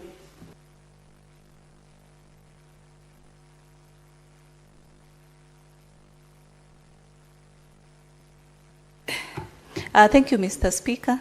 And let me make a comment that I've had my colleagues try to bring it out, simply because I'm the Vice Chair of Finance and Budget in regards to the issue of pending bill. And our resolution as a committee, Mr. Speaker, is that we are going to have our plan to ensure that we are going to visit each and every county on the issue of pending bills, because it's been a thorny issue.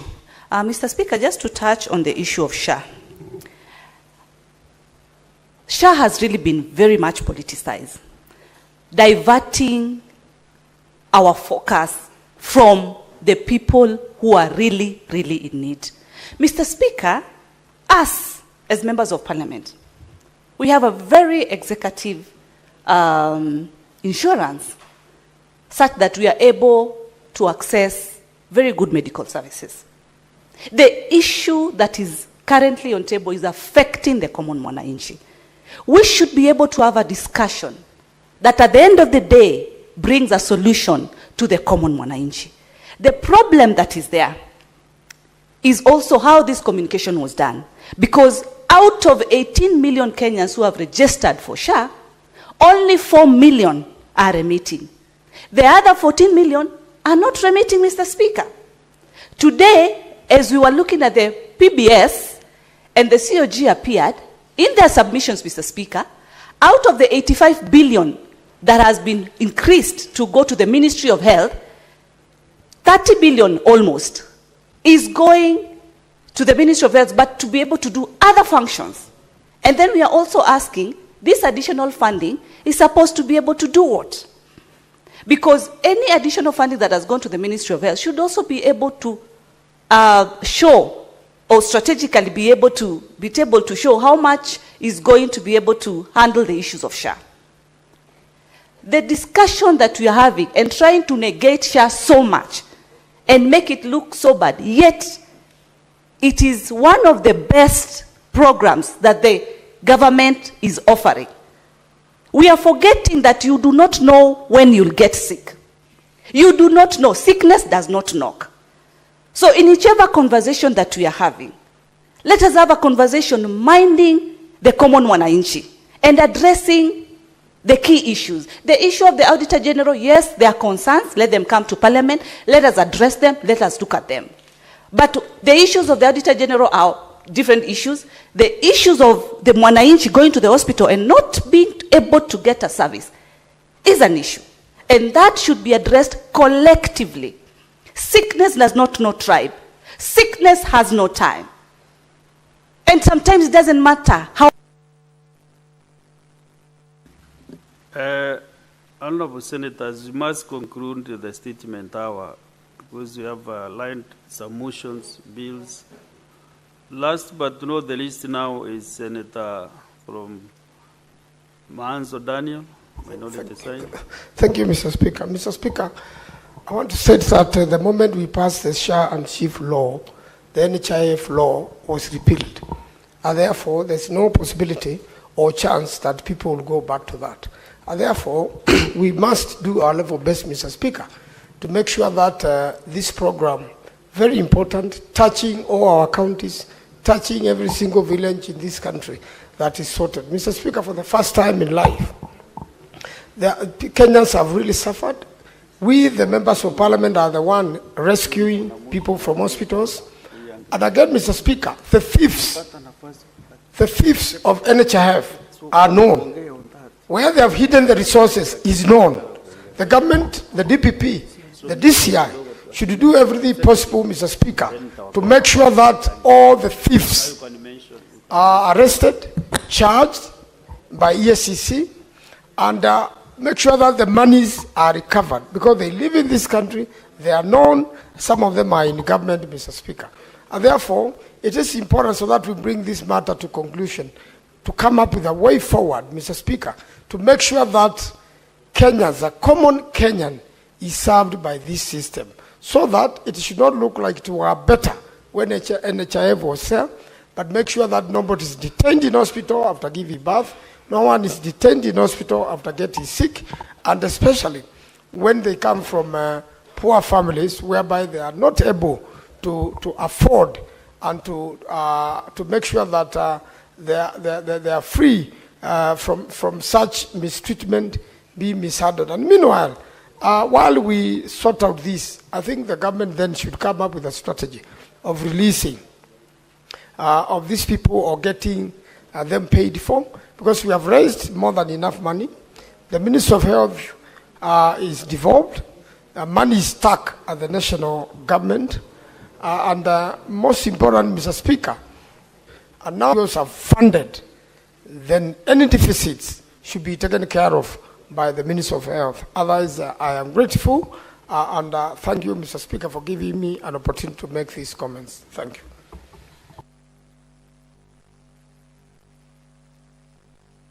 So, Honorable Senators, let's go to the next order now.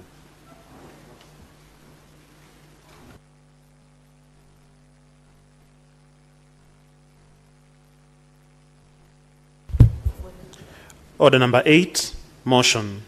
Report of the Standing Committee on Agriculture, Livestock and Fisheries on a petition to the Senate regarding the catastrophic maize diseases that farmers in Bomet County have endured for the last 12 years. Resumption of debate interrupted on Wednesday, 5th March 2025, afternoon sitting. Question to be put. This is a voice vote. So, one, I want to determine that this motion does not affect counties, and then also to ascertain whether we have the quorum. If we don't have the quorum, then we defer that order. Then from order number 9, I want to reorganize the business appearing in the order paper from order number 9, 10, these are divisions, 11, and 12. Those divisions will be deferred to the next sitting, or sometimes when there will be space for them. So we go to order number 13. Clerk. Order number 13, motion. Report of the Standing Committee on Agriculture, Livestock and Fisheries on a petition to the Senate regarding graft investigation by the Ethics and Anti-Corruption Commission, EACC, on the West Cano irrigation scheme. Chair, Standing Committee on Agriculture, Livestock and Fisheries. You move the motion, sorry.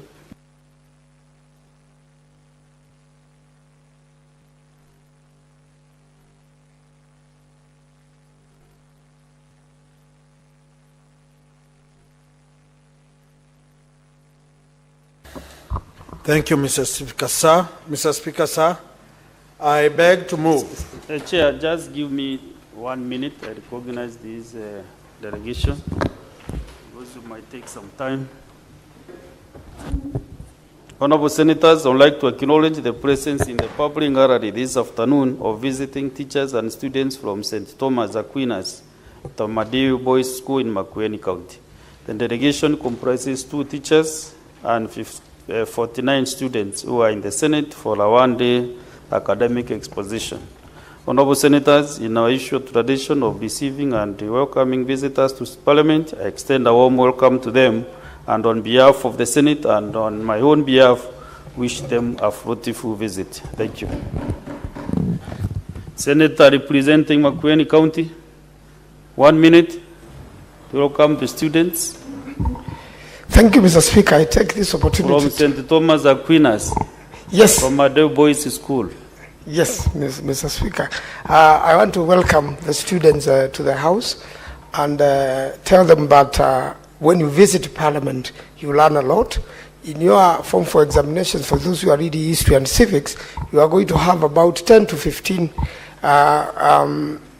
marks questions in relation to Parliament. So when you are here, get to know who the Speaker is, the clerk, sergeant at arms, all those, and how Parliament runs, and it's especially as a third arm of government. I want to welcome you and wish that some of you will be become very ambitious today, and will one day become senators or members of Parliament. I thank you, Mr. Speaker.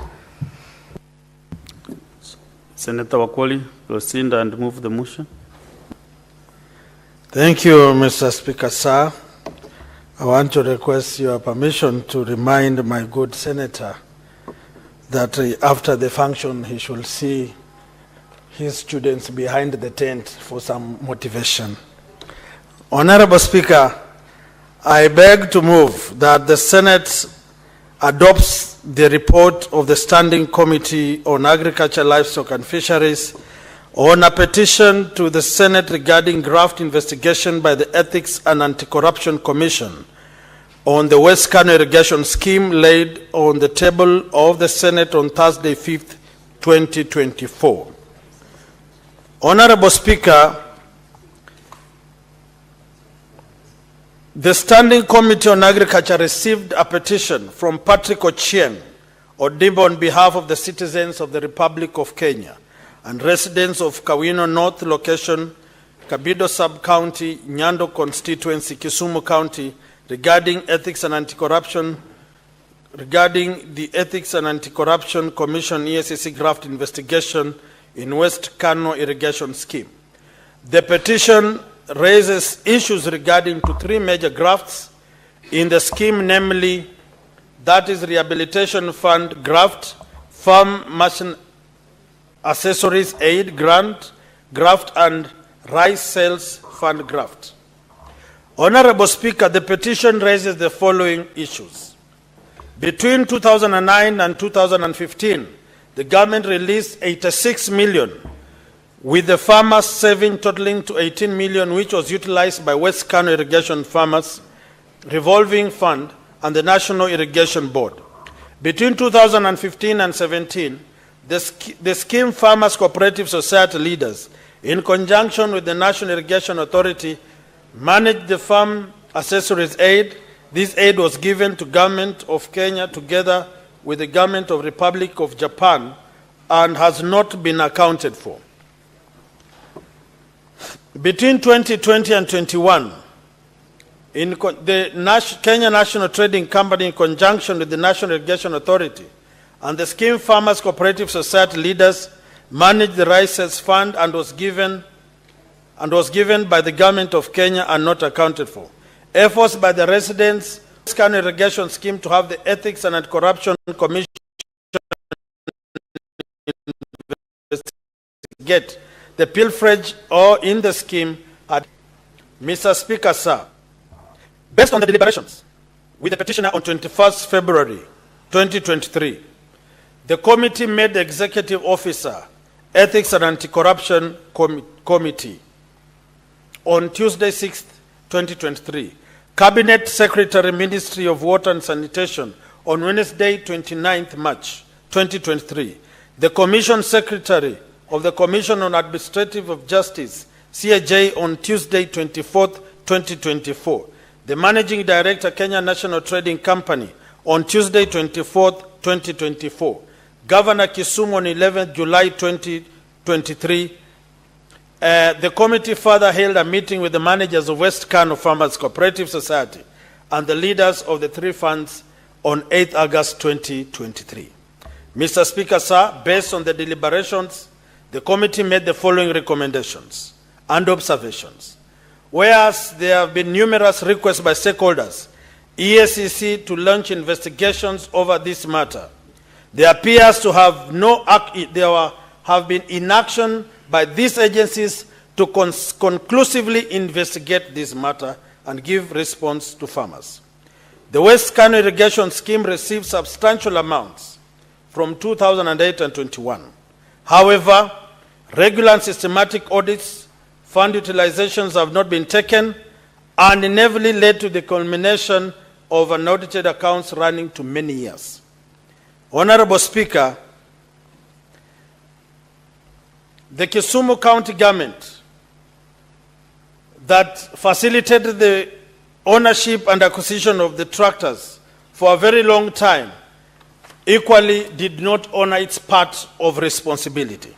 The revolving fund may have collapsed because of initial cash disbursement and therefore lack of goodwill from the farmers and the mentality that the support was a grant, and hence failing to remit the funds may have led to the collapse of the revolving fund. That aside from the funds received from the rehabilitation fund, the scheme also received funds from Farm Accessories Aid Fund and other funds, and the rice sales fund, which also needs to be investigated and audited. Mr. Speaker, sir, I want to conclude that through the investigation carried out by the Director of Criminal Investigations, officials implicated in the petition, this is to ascertain that the Ethics and Anti-Corruption Commission, officials and Office of the Ombudsman, Regional Office of Kisumu, to who have been accused of inaction and investigated their role in the failure to act conclusively on the matter. The DCI should then share the final report with the committee within the stipulated time. A forensic audit of the West Cano Cooperative Scheme should be carried out. An institutional audit of the National Irrigation Board to be carried out by EACC to determine the management of the irrigation scheme and their role in the revolving fund within 4 months. An official status report to be provided by the county government of Kisumu in relation to the Farm Accessories Fund. This report should also cover status of the non-functional machineries and grounded tractors, as well as current balance of the ongoing remittances being serviced by the Kisumu County Government.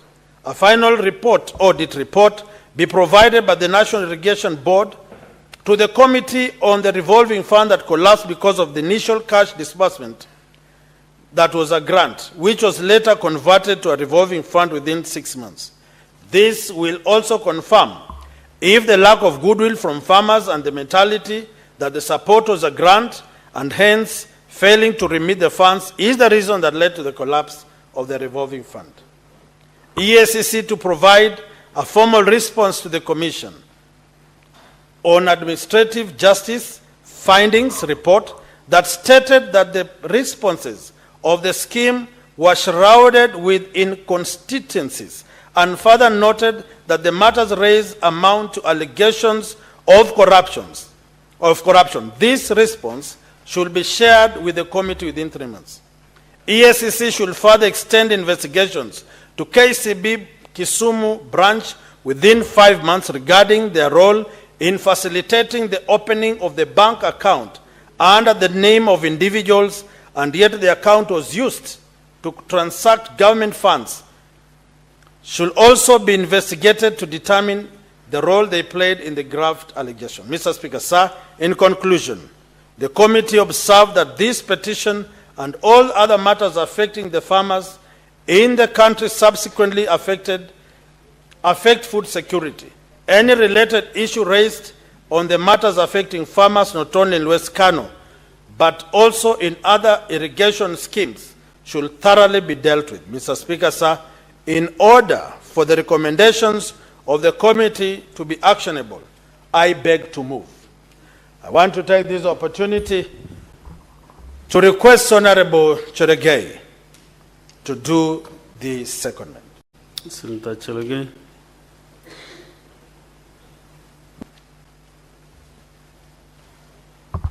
Thank you, Mr. Speaker. Sir, it's an honor to, as I second this motion. Yesterday we did a motion on the issue of maize. Today we are doing on West Cano and the role of EACC in this matter. Mr. Speaker, I want to agree largely. Mr. Speaker, you know our farmers sacrifice a lot. They sometimes come together through cooperative movements. Sometimes they save the money. But sometimes it's very unfortunate, Mr. Speaker, that some few individuals, especially directors, take advantage of the funds that is meant to bring cooperative movements. And I know Mount Kenya, where you are a member, let me use for the purposes of just debate, I don't want it to be misinterpreted. Most of the coffee cooperative movements have died because of corruption and bad governance within cooperative movements. And directors are working scot-free, Mr. Speaker. Yet the corporate governance provides on the processes on how to handle directors, Mr. Speaker, who misuse funds and abuse of office, Mr. Speaker, and yet they are yet to be arrested, Mr. Speaker. So this is a similar case that happened in West Cano, in Kisumu, Mr. Speaker. And therefore, the sad thing in this country, Mr. Speaker, is money is misappropriated, money is embezzled, but the agencies that are supposed to investigate and prosecute have become part and parcel of the money heist and propagating, Mr. Speaker, the criminality of public plundering of resources and cover-up, Mr. Speaker. Because the story we had in this report looks like a classical cover-up by the EACC. Instead of investigating, they became complacent in the whole matter. Yet farmers were losing their money. And this West Cano project, Mr. Speaker, is very critical because we are talking about food security in this country. We need to ensure that there is enough maize, there is enough rice, Mr. Speaker, or wheat, Mr. Speaker, and a number of it, Mr. Speaker. And therefore, I am happy that the committee, without fear or favor of contradiction, have taken very serious recommendations that if fully implemented, Mr. Speaker, it will give reprieve to the farmers of West Cano, Mr. Speaker. This is a huge scheme that has been run by farmers that involves millions and millions of shillings that should be taken into consideration, Mr. Speaker. And therefore, I agree that since EACC bungled and abuse and did not carry proper investigation, it is better that Director of Criminal Investigation, DCI, to prosecute. Mr. Speaker, and I want to call out EACC. Some of us have complained, especially in financial misappropriation in our counties. But we hear EACC, they call media, come rat matters, they come perambulating, Mr. Speaker, come with cameras, do office raid, take governors for statement or senior county officials. But, Mr. Speaker, many months down the line, they are yet even to work one arrest or even charge one person in a court of law. I think EACC, instead of being a catalyst or prosecution of corruption in this country, they are no longer doing their job, Mr. Speaker. They are becoming antidote of the corrupt in this country. For example, even in Nandi, when the issue of payroll scandal, where close relatives of governor with close sanguinity were found in the payroll fraud, the EACC one morning appeared like angels, decided to do rat massage. They were with cameras of media, ransacked the offices of county offices, but they have never made a single arrest 6 months down the line.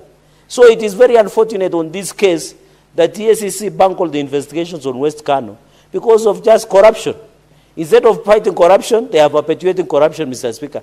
And therefore, I agree that the DCI must seize the matter, do the needful and investigate, and charge people, Mr. Speaker, including directors or officials who participated in the misappropriation of funds, Mr. Speaker. And therefore, I want also although I have had the addition that the committee met, is the forensic audit, of course, with a view of possible investigation of perpetrators. Forensic audit must be done to ensure anybody who is found culpable, who participated in this haste. You know, Mr. Speaker, there is what you call money haste. If you watch Netflix movies or any other movies nowadays, what these Gen Zs and these young people like watching is called the haste. This is a classical movie of haste of farmers' money. And therefore, Mr. Speaker, there must be a forensic audit with a view of prosecution. And therefore, DPP, Mr. Speaker, with the under Article 229 of the Constitution 2010, the role of Auditor General is also to do special audit, Mr. Speaker, and specifically forensic audit to unearth financial misappropriation with a view of prosecution. And therefore, in addition, I want to urge, upon the completion of this report, the committee must request that the DPP takes over the findings with a possibility and a view of prosecution. And I'm informed some of the people who should be prosecuted include senior county officials, include some officials who are high-ranking officials in government, and they must be so the issue of forensic audit must be done to ensure that and therefore, Mr. Speaker, it is embarrassing, and I hope the CEO of EACC and EACC must apologize to West Cano farmers, Mr. Speaker, for bungling these investigations. And nowadays, Mr. Speaker, you report a corruption. The same people, I'm not saying all EACC officers are bad, a few errant officers within EACC, when a corruption case is reported, they go and look for the person who is accused and they see each other behind the tent. And therefore, it impedes the fight against corruption. So, Senator Manzo, as you talk about corruption, this is a classical case where EACC has become complacent, Mr. Speaker. And it is very unfortunate, even in our counties.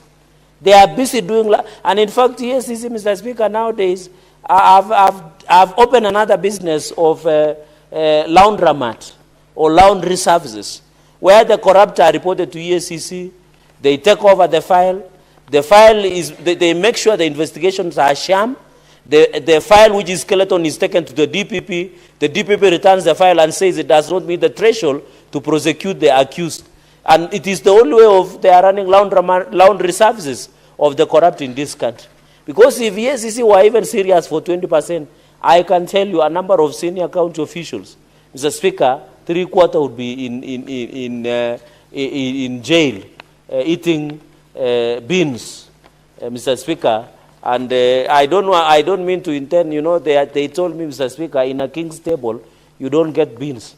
I know your visitors eat beans daily in school, and ugali, but I'm told in the king's table, there is no something called beans.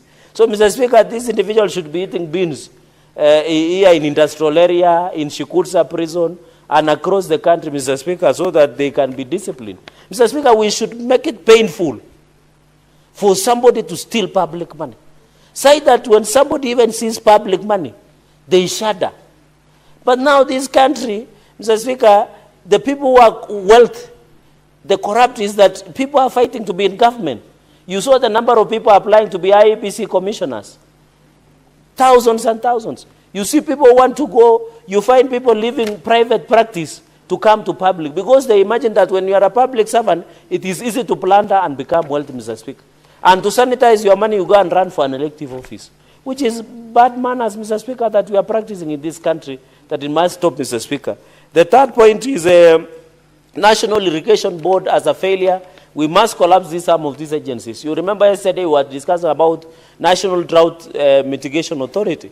I know for Makueni, Kitui, Machakos, part of Kajiado, the northern Kenya, like Mandera, Wajir, all the way to Turkana, Mr. Speaker, there is a biting drought, Mr. Speaker. But some of these agencies, they have money. But what they do, you never understand. You remember the collapse of the Solai Dam. These agencies like National Irrigation Board were complacent, Mr. Speaker. And therefore, they must be charged for failing in owing duty of care. Because as an agency, Mr. Speaker, you have a duty of care of your services. And therefore, they must be charged for criminal negligence until the funds that were lost in West Cano, Mr. Speaker. The fourth point, Mr. Speaker, is, of course, the cooperative directors must be surcharged, Mr. Speaker, and be ensured. The fifth point is, I agree, Mr. Speaker, that also the commercial banks, and this is where the road meets the rubber. the commercial banks, especially Kenya Commercial Bank Kisumu branch, the directors up to the senior level must be surcharged. Because if they are allowing corrupt proceeds of crime under the EACC Act is very clear. If they are allowing the proceeds of crime and corruption pass through their accounts, and they are complacent, I know commercial banks, their only motivation is to make profits, but they owe a duty of care to Kenyans. These banks are run by Kenyans, Mr. Speaker. These are Kenyan banks. Why is it that they are only motivated to make profits by breaking the law? And even the Banking Act, I expect the Banking Association of Kenya, Mr. Speaker, the Central Bank of Kenya, which is the biggest regulator, should be on eye, Mr. Speaker, because our banks are now becoming banks of money laundering and allowing corruption proceeds and proceeds of crime. Even when you ask yourself, Mr. Speaker, why is money being lost through corruption? Where do these people hide? They don't hide in their bedrooms. They don't hide in their mattresses. The sad reality is that this money can be traced. They are hiding in accounts, bank accounts. And even these banks are assisting these people to take their money outside the country and bank in the famous escrow accounts, Mr. Speaker. They bank there even in Dubai. You find others are in Swiss accounts. There was also the Panama, the one papers, the one that we saw some senior families and individuals who are being mentioned, that they were hiding money in Cayman Islands, Mr. Speaker. Even the exclusive islands, Mr. Speaker. And that is why the banks of Kenya are aiding and abetting the process of proceeds of crime, like KCB, Kenya Commercial Bank branch of Kisumu. And I hope the central bank must take serious punitive action against Kenya Commercial Bank of Kisumu branch, including even surcharging senior directors of that bank. And Mr. Speaker, in future, and I want to encourage the Auditor General, even in this issue of corruption in counties, we must name and shame the commercial banks that are being used to launder. For example, you saw Bungoma, Mr. Speaker, and the senator is here. They had over 330 commercial banks. Nandi had almost 100. Meru, the similar number. Why would your bank allow, the law is very clear that they only maintain the bank at the national, the bank at the national, that is the Central Bank of Kenya, through the National Treasury, Mr. Speaker. But you get a county like Nairobi, have thousands and thousands of commercial banks, Mr. Speaker, accounts. What is the purpose of these many accounts? Especially on the issue of revenue. You get them, they have M-Pesa pay bill, they have M-Pesa pay bill, they have commercial banks, Mr. Speaker. It is a process of laundering crime proceeds and corruption and money laundering. And therefore, Mr. Speaker, I want to call out the Central Bank of Kenya, the regulator, Mr. Speaker. They must also enforce these rules so that we have Anti-Money Laundering Act. We have EACC, the Ethics and Anti-Corruption Act, where they have defined proceeds of crime. The law is enough, Mr. Speaker, to ensure that they push in Mr. Speaker. On the issue of farm machinery and accessories fund, of course, this must be looked at, Mr. Speaker. Let us find the status of the machinery that is with the Western Cano irrigation, Mr. Speaker. And also, National Irrigation Board must be called out, just like banks, Mr. Speaker. The National Irrigation Board must be sanctioned, surcharge the senior officials so that we can ensure our farmers do not continue to suffer. Mr. Speaker, because the failure of EACC, I want to encourage Commission of Administrative Justice or the Ombudsman to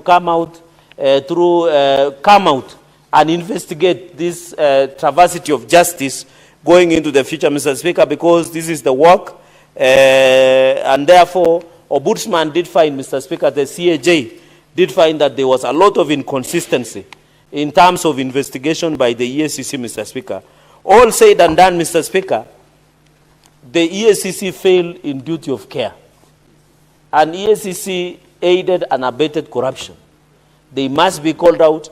And I think also, I don't know, when EACC, somebody tell me who will watch the watcher? Who will watch the watchman? Now, EACC is supposed to fight corruption, but they are hiding corruption. So I don't know, Senator Mungatana, who will arrest the EACC officers? Ordinarily, they should be the one arresting the corrupt.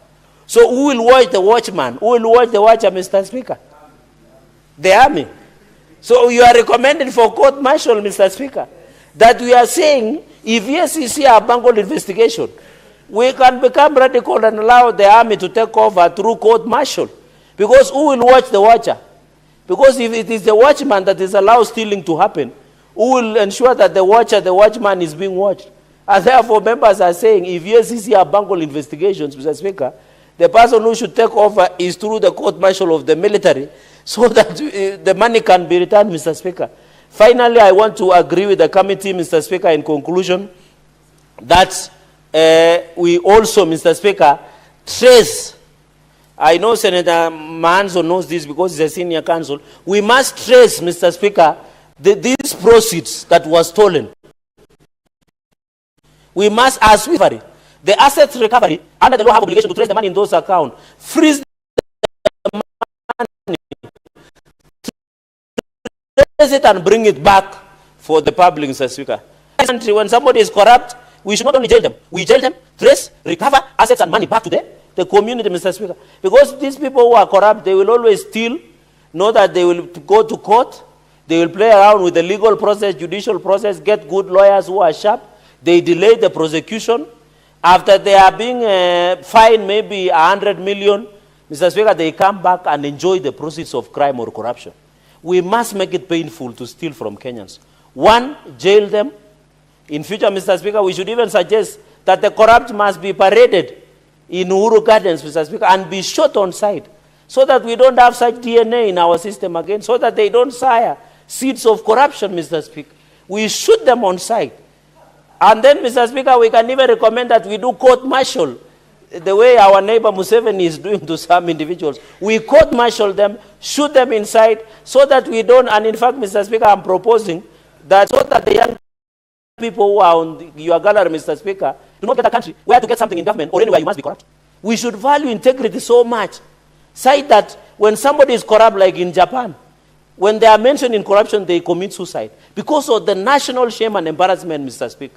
And therefore, as I support this report, I want to say members let us support, and I think, and I want to call the jail, like I don't know whether Senator Manzo is a member, they should invite the EFCC to appear before the Senate.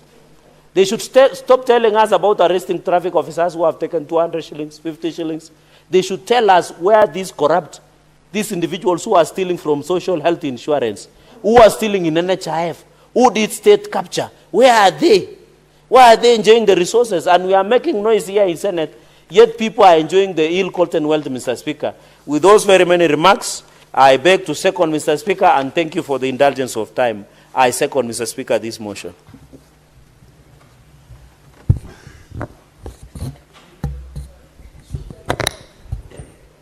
Honorable Senators, I propose the question that the Senate adopts the report of the Standing Committee on Agriculture, Livestock and Fisheries on a petition to the Senate regarding graft investigation by the Ethics and Anti-Corruption Commission, EACC, on the West Cano irrigation scheme laid on the table of the Senate on Thursday, 5th December 2024. And before I give senators to contribute to the motion, I want to also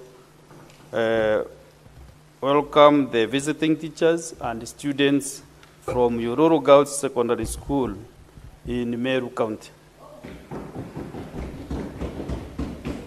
Honorable Senators, thank you. Honorable Senators, I would like to acknowledge the presence in the public gallery this afternoon of visiting teachers and students from Yororo Girls Secondary School in Meru County. The delegation comprises 4 teachers and 116 students who are in the Senate for a one-day academic exposition. Honorable Senators, in the tradition of receiving and welcoming visitors to Parliament, I extend a warm welcome to them, and on behalf of the Senate and on my own behalf, wish them a fruitful visit. Thank you.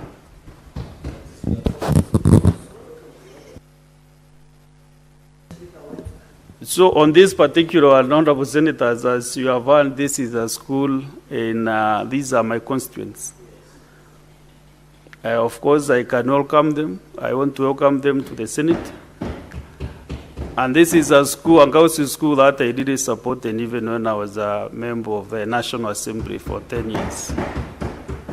So I want to welcome them and also ask my good sister, Senator Catherine Nyamo. This is a girls' school. So I want to honor them by being welcomed by my sister Catherine, Senator Karen Nyamu, and to give them a sister advice on how to pursue role. Yes. Thank you, Mr. Speaker. I want to take this opportunity to welcome the girls and the teachers from the school in Meru. It is a great opportunity for you to come and witness firsthand what happens at the floor of the house. I know you're probably here to learn what happens in the legislature as one of the arms of government, and while at it, one of you, a few of you might get inspired to want to represent your people in the future. I am a great believer and supporter of young dreams and the girl child, particularly the girl child's dream. I want to encourage you, no matter your background, no matter where you come from, you can dream big, and one day you can be here to represent your people in various capacity, maybe your county, maybe your constituency on the other side of the National Assembly. And so, just to tell you that nothing is out of reach for you, young girls. And with those few remarks, thank you, Mr. Speaker. Thank you, Senator Cullen. So we go back now to the motion, and I request Senator Mugatana to make his contribution to the motion. Thank you, Mr. Speaker. Mr. Speaker, first of all, I want to thank the very honored son of this country, Mr. Patrick Ocheng Odindo, for presenting this petition on the ethics and anti-corruption graft investigation on the West Cano irrigation scheme and their failure to act to expectations. Mr. Speaker, I also want to thank the Agriculture Committee of the Senate under the leadership of Honorable Senator David Wakoli for ably presenting this report before the Senate. Mr. Speaker,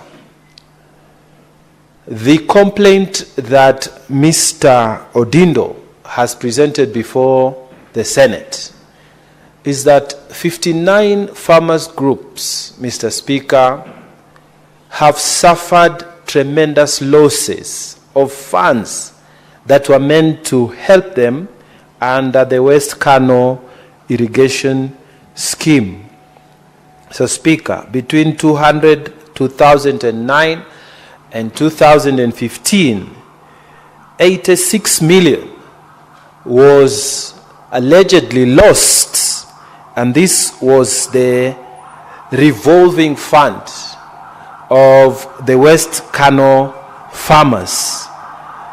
Mr. Speaker, this same gallant son says between 2015 and 2017, the scheme Farmers Cooperative Society leaders who managed the farm machinery fund again could not account for the money that was donated by the Kenya government and the government of Japan. So, Speaker, again, the Rice Sales Fund, which was again a donation to these particular 59 groups of farmers, again was lost. Mr. Speaker, the residents of West Cano irrigation scheme, they made these allegations before the Western region of the Anti-Corruption Commission, but nothing was done, Mr. Speaker.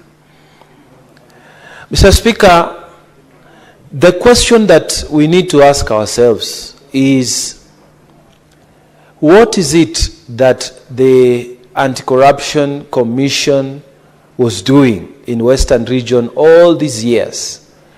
How can it be that the EACC makes a decision to devolve its work to various regions, and the people in those regions, in this particular case, the Western region, are not happy. They are not satisfied with the work that you're doing. What is it that needs to be done to this Ethics and Anti-Corruption Commission for it to wake up to its responsibility? Mr. Speaker,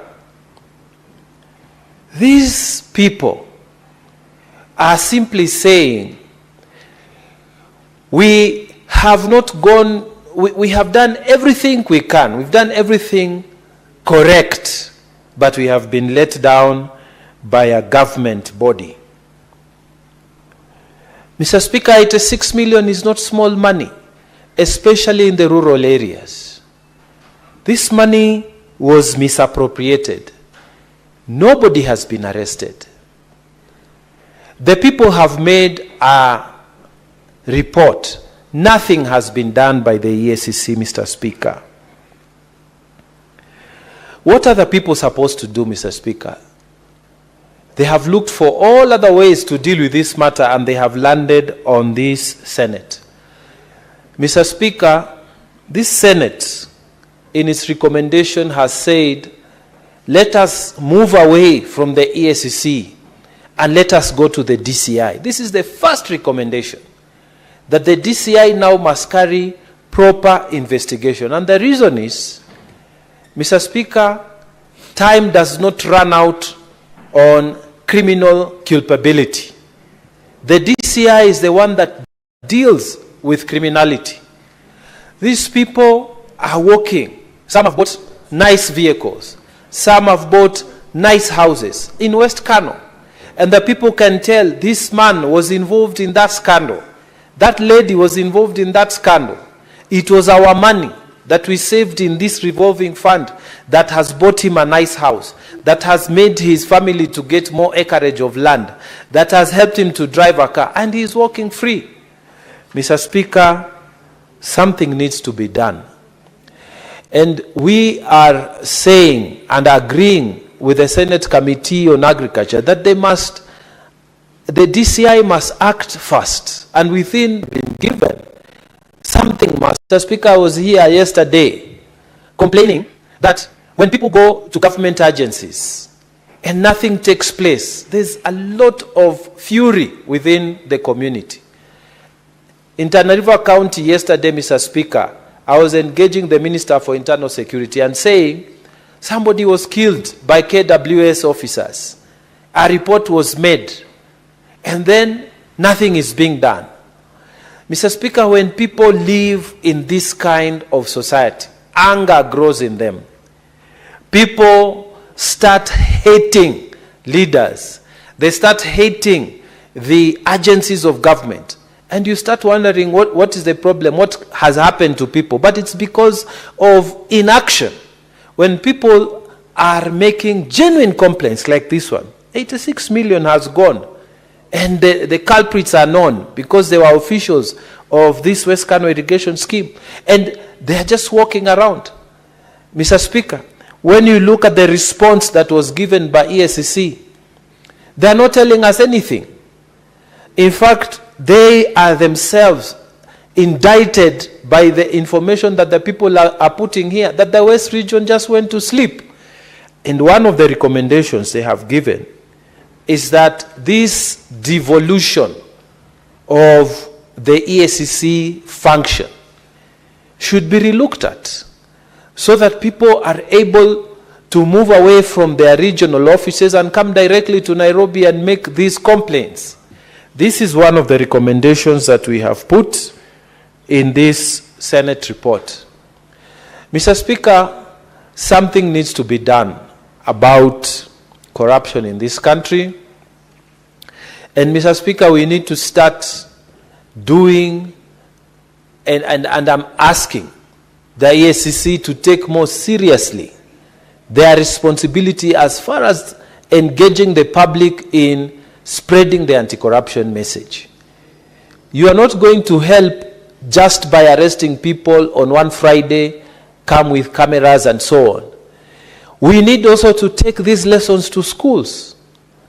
Mr. Speaker, I was growing up and we were taught in those days not to walk over grass. When I was very young and attending school, and Mr. Speaker, to date, I would never pocket or walk over grass. It's not inside me. Mr. Speaker, when you are traveling with your children and you try to take a bottle of water and throw it through the wind, they will not allow you. Why? Because they were taught in school that you should not pollute the environment. But when it comes to anti-corruption message, Mr. Speaker, the current generation is like the end justifies the means. Why? Because this is not taught in any school, Mr. Speaker. The schools we are bringing up are people who just do whatever you can to get rich as early as possible and retire by the time you are 40 and travel the world. How you do it, nobody cares, because that is what we have taught them. Mr. Speaker, EACC needs to be serious. These regional offices, like the Western region, they should not just sit there and create failure like they have in these particular incidents. You know, bringing a shame to a whole institution because of your failure to act. They should be proactive. And I'm not talking even just that region alone. Across all these regional offices, what does it take just to visit schools? How much effort is it within the town you are living in to just spend 30 minutes visiting shules and telling people that we need to do something more? That Kenyans need to grow up a generation of people who will reject corruption, who will want to earn honest living. But they won't do it. They will sit in their offices, farmers will bring in their complaints, and instead of working to solve these problems, they will collude with those people who now have in possession their money and not help the cause for which they were employed to do. Mr. Speaker, this Senate calls out the EACC, and I have said before and I will say it again, even in the Senate Public Accounts Committee.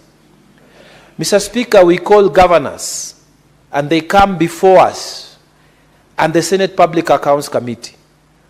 And then, Mr. Speaker, you find clear evidence of misappropriation of funds. The EACC is seated there. They are there taking notes and, of course, allowances for attending Senate committees. But, Mr. Speaker, after that, you hear nothing. No action has been taken. Nothing has been done. So people, they have started to normalize corruption. So EACC needs to pull up its socks. And pulling up its socks is not just arrest. You need to be proactive. You need to, like when farmers complain like this, what was wrong with that officer? Why couldn't he move from his Western region office to go and sit with the farmers, call a meeting, hear them out? Why are people taking government offices and then they don't want to talk to people? They become big. They roll up the windows up their vehicles, tinted windows. They get security. They don't talk to them. They don't even walk. And you know, it is terrible. And these are government officers. And you are not even elected, so you can't be worried that maybe people will stop you and ask you this and that. You are an officer of ethics and anti-corruption. You are a county commissioner or you are a DCC. Why this thing of avoiding people and this big man syndrome? Why can people take these positions and actually serve people? Mr. Speaker, I fully support the submissions by this Committee of Agriculture, and we pray that the EACC, sitting where they are sitting, they listen to us and do something more. And I want to again congratulate Mr. Patrick Odindo for taking up this matter. And may these recommendations be carried out as fast as possible. And we want the DCI now to focus on who stole the money. The evidence is still there. They go and catch these people. And Mr. Speaker, this will put a rest to the problems that the West Cano irrigation scheme has been experiencing for so many years. With those many remarks, Mr. Speaker, I beg to support the report of the Senate Agriculture Committee. Thank you. Thank you. Next is Senator Dan Manzo. Thank you, Mr. Speaker, for giving me an opportunity to contribute on this very important matter. Mr. Speaker, at that particular moment, I was a member of the Agriculture Committee, and when this matter came, it was a very serious matter. I want to give my thanks to Professor Nyang' Nyong'o, the governor for Kisumu. When we invited him to come and share his insights, he came, and he did not support this corruption issue. In fact, he wanted it investigated. He was very disappointed. These monies had come from the Japanese government. The Japanese government even provided tractors and all the equipment which could make sure that rice growing will thrive in Cano. And then there were cooperatives, very well organized cooperatives, but highly frustrated by individuals when it came to this. And some of the accused people, when they were brought before us, Mr. Speaker, they pretended that they cannot even speak Kiswahili. They can only speak Dholuo, and we have to translate and waste a lot of time, and you could see clearly these were the thieves, and they were pretending. Mr. Speaker, my big disappointment goes to ESCC when they came to preside over this matter. They were the ones who were to investigate. They were the ones who were to recover the money, and they really looked very uncooperative to the committee, looked like they do not know. In fact, it is around that time when some people were trying to amend the law to remove the chair of ESCC. You know, the chair of ESCC is a very forthright gentleman. His track record known, as presided over money funds over a long time and many projects, and as an architect they have been successful. And to be one of the most honest people I can trust in that commission, the moment you do the chair of ESCC, maybe the CEO, below that, everybody was frustrated the fight against corruption in this particular case, and it was very frustrating even as a committee. Having invited ESCC, they were uncooperative, and you could see, the Honorable Mudigi was there, you could see ESCC was really defeating the ends of fighting corruption. And I knew to myself, and I say one day, we shall overcome as a country. Because if you have a ESCC, which first of all has its own fights, and then secondly, when there is such a serious glaring corruption case of money donated by the Japanese government, even where, you know, if you mishandle this, you are telling other agencies not to help our farmers. You are telling other people not to make donations to Kenya. You are telling other countries, you know, that we have no structures to protect money. And similarly was the National Irrigation Authority. Very frustrating. In fact, the National Irrigation Authority behaved similarly to the ESCC. You may have a good chairman, good CEO, but the rest of the employees are really squandering, going to collude, becoming part of the scheme to steal from Kenyans and to steal from international funders who are very sympathetic with our case. And the worst of it was KCB, the KCB Bank. You know, KCB Bank should thoroughly be investigated. As a bank, you cannot allow proceeds of theft of public resources to be hidden in your bank, to be channeled through your bank.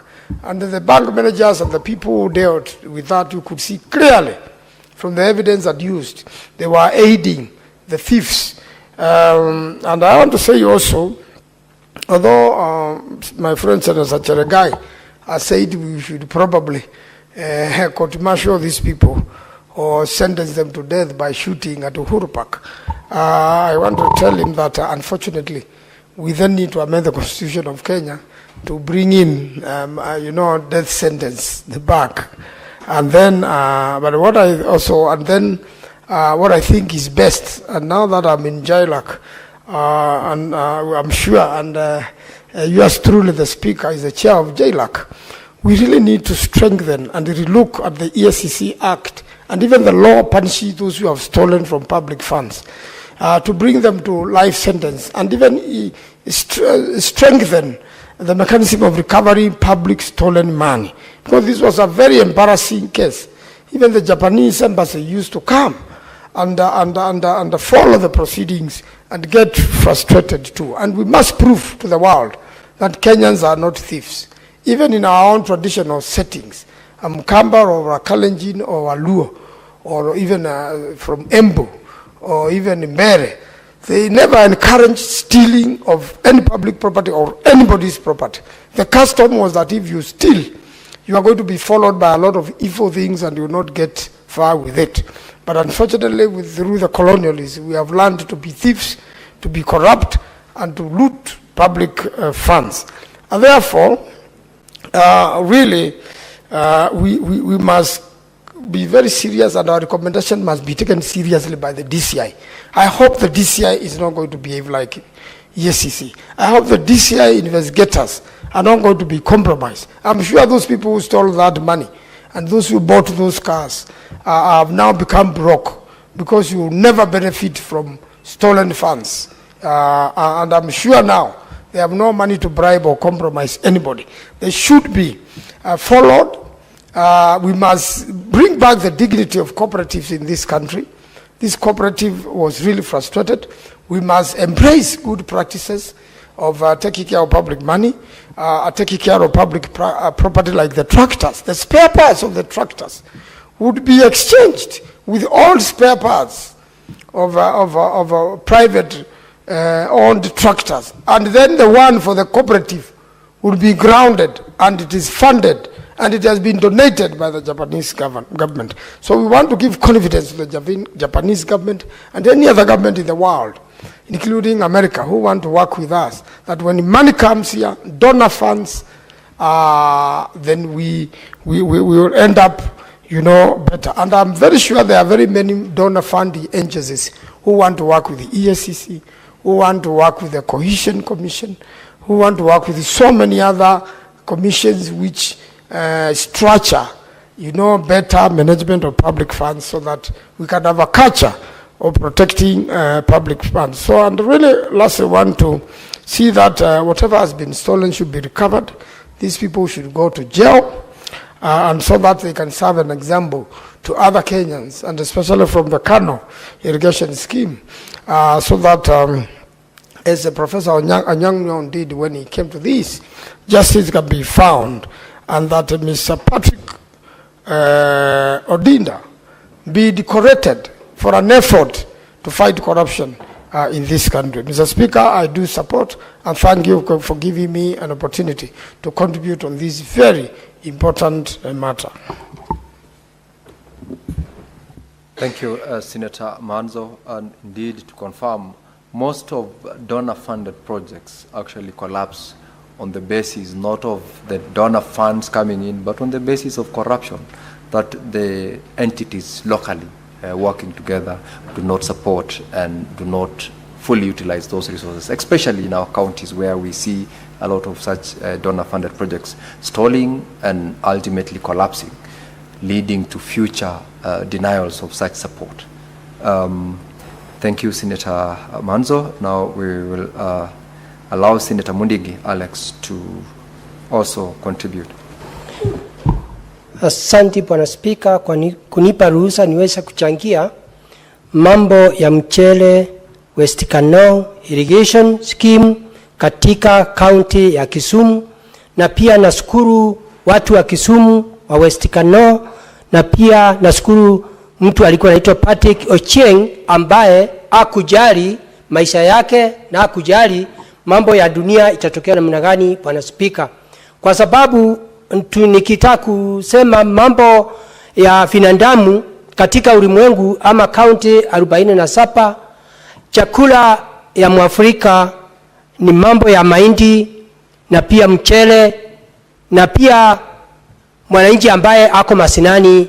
Bwana Spika, ni kitu ilikuwa kuhusunisha sana, kwa sababu wakati tulitembea ile pahali na pia tukawa tunaita hao watu walitoka mbali, walikuwa nakuja wale wazee na kurundi na wakujali, na pia Bwana Spika walikuwa na shida nyingi, na wakati walikuwa simama pale wakitoa ushuhuda, Bwana Spika, ilikuwa kitu ya kuhusunisha, kwa sababu walikuwa wanaongea Kiluo na walikuwa ni mambo ya ajabu, kwa sababu walikuwa pia hata chakula hawakuwa nayo, lakini wakajikamua. Bwana Spika, wakaona wakuja watoa ushuhuda vile pesa ambayo walisaidiwa kutoka huko Japani na kona zile zingine vile ilikuliwa na Japeri.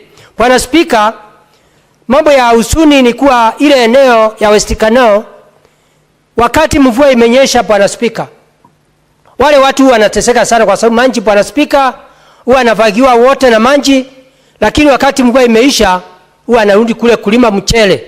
Lakini wakati watu walitoka nchi za ng'ambo wakuja wakaona vile wameteseka, Bwana Spika, na wakapatiwa hela na wakaanza kulima mchele, na pia wakapatiwa machini ya kulima, lakini watu wengine matabeli, Bwana Spika, waliona ni vizuri kukula ile pesa zote. Kwa hiyo Bwana Spika, yangu ni kusema Kenya imekuwa na shida nyingi sana. Ukienda mambo, nikikumbuka jana Bwana Spika, mimi mwenyekiti mdogo wa kamati ya agriculture, na pia jana tulikuwa naongea vile katika kaunti yako vile watu walipatiwa mahindi, wakapanda mahindi ambayo ilikuwa mzuri, na pia ukawa hakuna dawa ya kupiga ile dawa, na ikawa Bwana Spika watu wale wanalima mahindi, ikawa ile kaunti yako ikawa wanavuna mahindi ili haiwezi kutosha, na ikawa mahindi iko na wandundu. Bwana Spika, sio mambo ya kilimo peke yake. Katika kaunti nyingi imekuwa na shida hapa na pale, kwa sababu watu wengi watu wakipatiwa kazi, Bwana Spika, wamekuwa angalie mambo ya kazi, wafikirie sira ile walikula, wanafikiria shinda zao na familia yao, vile watakuwa na magari kubwa, vile watakuwa mashamba kubwa, na vile watakuwa na matumbo kubwa, na vile watatembea wakiona kama wataishi dunia hii. Bwana Spika, Bwana Spika, mambo ya investigation, wale walikuwa wanafanya investigation mambo ya watu wa anti-corruption, Bwana Spika, ningependa kuangalia sheria vizuri. Yenda ikawa Bwana Spika, sheria ya anti-corruption haijafuatiliwa njia ile inafaa, ndio wakati mwingine vitu kama hizi isiweze kufanyika. Na tumeangalia, tumeshuhudia department nyingi, walimu wakiritaya. Unakuta kama leo nikiwa mwenye kamati walepa, tulikuwa naongea walimu ambaye ni professors, TVET na wale wengine, wakati waliritaya pesa zao, Bwana Spika, wakupata ile pesa walikuwa pesa ya Hussein. Kwa hivyo naomba Bwana Spika, mambo mingi iweze kuangaliwa, kuonekana itaendelea namna gani. Bwana Spika, wakati huu wa serikali ya Kenya Kwanza tumeona mambo mengi kifanyika, mambo ya National Hospital Insurance Fund, mambo ya SHA. Tumeona hata juzi tukiona watu wengine wamekataa kulipa ndeni kaunti zetu, wakati wameitishwa hela na Kenya Power. Hawakukumbuka kama kuna binadamu alikuwa anaweza kupitia ile parapara. Hawakufikiria kama kuna binadamu, mambo ya masingara. Hawakufikiria kama kunaweza kuwa na kipindupindu. Wakaenda wakaweka takataka na wakavunga parapara, na ni wale wanavaa waangalie usafi katika kaunti zetu. Kwa hiyo Bwana Spika, mambo mingi inaendelea kufanyika. Sio kaunti ya Nairobi peke yake, ni kaunti nyingi. Yende ikawa ule mtu anaumia ni mwananchi ambaye ako vijijini, ako na jagaraja, ako na maji ya kunywa hakuna, stima unakuta iko na shinda. Ningeomba Bwana Spika, mambo mingi yaweze kuangaliwa, ndio mwananchi ambaye analipa ushuru aweze kuangaliwa, mambo ya afya, mambo ya elimu, mambo ya agriculture, mambo ya parapara. Na hiyo mambo yote, kama tunataka serikali ya Kenya Kwanza iweze kufanya kazi nzuri, mpaka kuangaliwe tulitupa njia, tukienda ni wapi tulipotesha, ndio tuweze kurudi kwa laini, ndio tuweze kujua mwananchi ambaye yule ako na pesa na yule hana pesa, sisi yote mbele ya macho ya Mwenyezi Mungu tuko kitu kimoja, Bwana Spika. Nataka nikumbushe watu wa Kenya, Biblia inasema watu wawili wawezi kutembea pamoja, Bwana Spika, bila kuelewanwa ama bila kusemesana.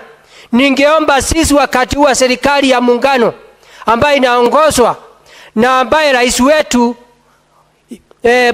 Mr.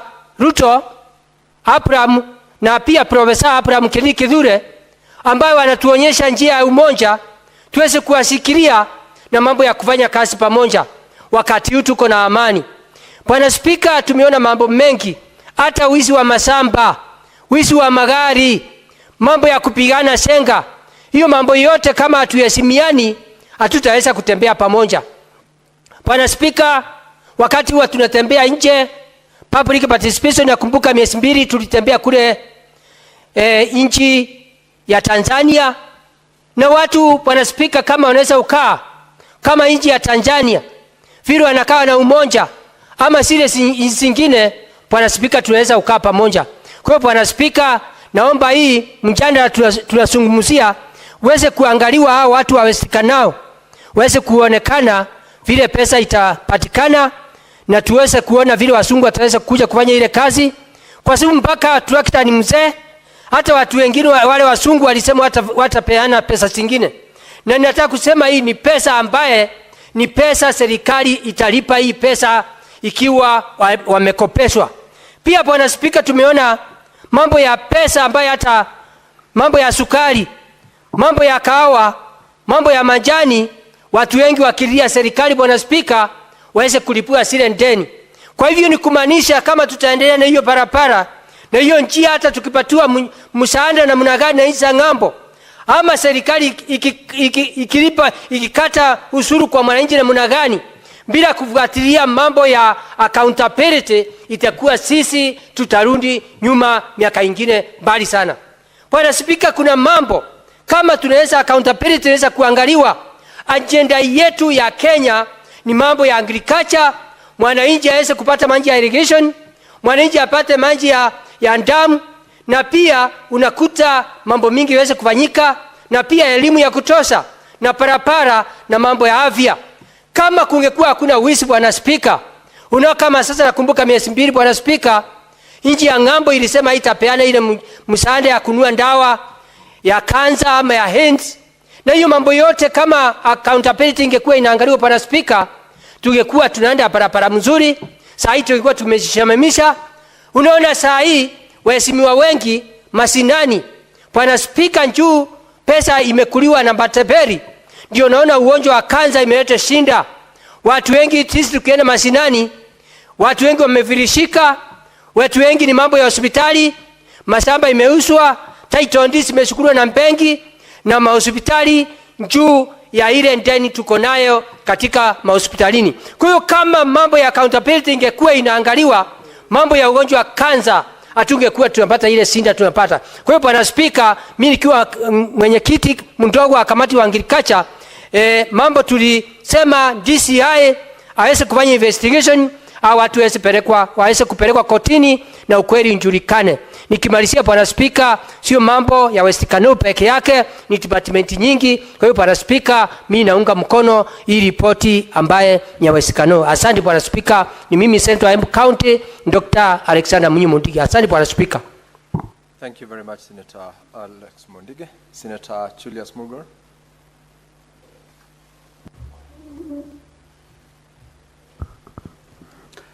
Thank you very much, Mr. Speaker, for giving me the opportunity to also add my views to those of my colleagues. I would like to thank the Committee of Agriculture for taking the initiative to visit and see what is going on there, according to the petition that Mr.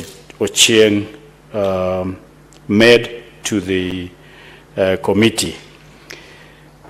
It is sad, Mr. Speaker, that these days it seems like corruption is an automatic DNA of our systems in Kenya, such that people boldly take advantage, especially of either the less to do or less fortunate, if there are people that are supposed to be helping others, maybe they have a government position or something like that, instead of being a helper to those that they actually have authority over, they take advantage of them. I've seen that especially coming from Pokot society, a society that is a high percentage is illiterate. A lot of people take advantage of them. Right now, there is a lot of mushrooming of gold in Pokot, and a lot of people, even their own county government, is taking advantage of them. Instead of helping them to benefit and gain from what is available on their ground, they become the ones that are taking advantage of those that they have authority over. And so this case of Cano is not isolated. It is not a one alone in Kisumu area. It's all over Kenya and all over the country. And so it is something that we do not know, like our colleague Cherargay said, we do not know who should be in charge of who should arrest who should caution who when it comes to corruption. And these farmers in Cano Plains lost a lot of money, and therefore they have a lot of things that were lost. Their children probably never went to school because of that situation.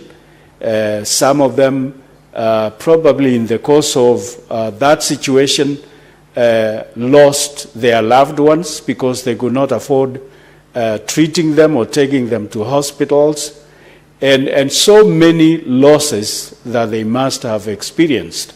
And therefore, caused by those that are supposed or are put to be in charge and trusted by the members of this farmer society or group of people. And so this also is a lesson to other groups, like farmers groups elsewhere, that there should be a lot of scrutiny and carefulness when it comes to electing people that are put in charge, because these are people that the members trusted and entrusted a lot of their values and valuables into their hands. But instead of taking care of them, they became the looters that looted and brought this farmer society to zero, giving them or putting them into a lot of losses. And then also, these days, it is even said that a lot of corruption culprits take cash now in bags in their vehicles, so that when EACC people want to arrest them or questioning them, they are just given cash and they look to the other side instead of looking at the malpractices and the mistakes made and all that. So they look to the other side so that they give a clean plate to a corrupt person and just say he's clean. And therefore, this thing will be with us unless we find another system, not EACC. EACC is no longer effective. EACC is no longer sensitive about corruption. Instead, they have become compromised and numb such that they have no feeling about corruption.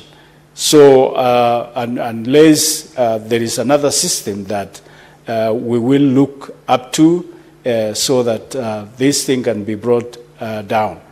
These days, a lot of the stolen money are put into buildings, put into farms that people take and buy buildings and buy farms and buy properties, and just in that way they believe they have cleansed it, they have cleaned it so that it becomes their clean cow, and they no longer see a stolen property or stolen money. Instead, they think it is an earning that is worth being proud of and looking at it being with them. And then in this process of stealing, especially stealing money and machines and all that came through donation, Mr. Speaker, you can be sure that such a group of people that donated such money will not be encouraged to do another, either there or elsewhere in Kenya. They will be disappointed and they will probably walk away from our country.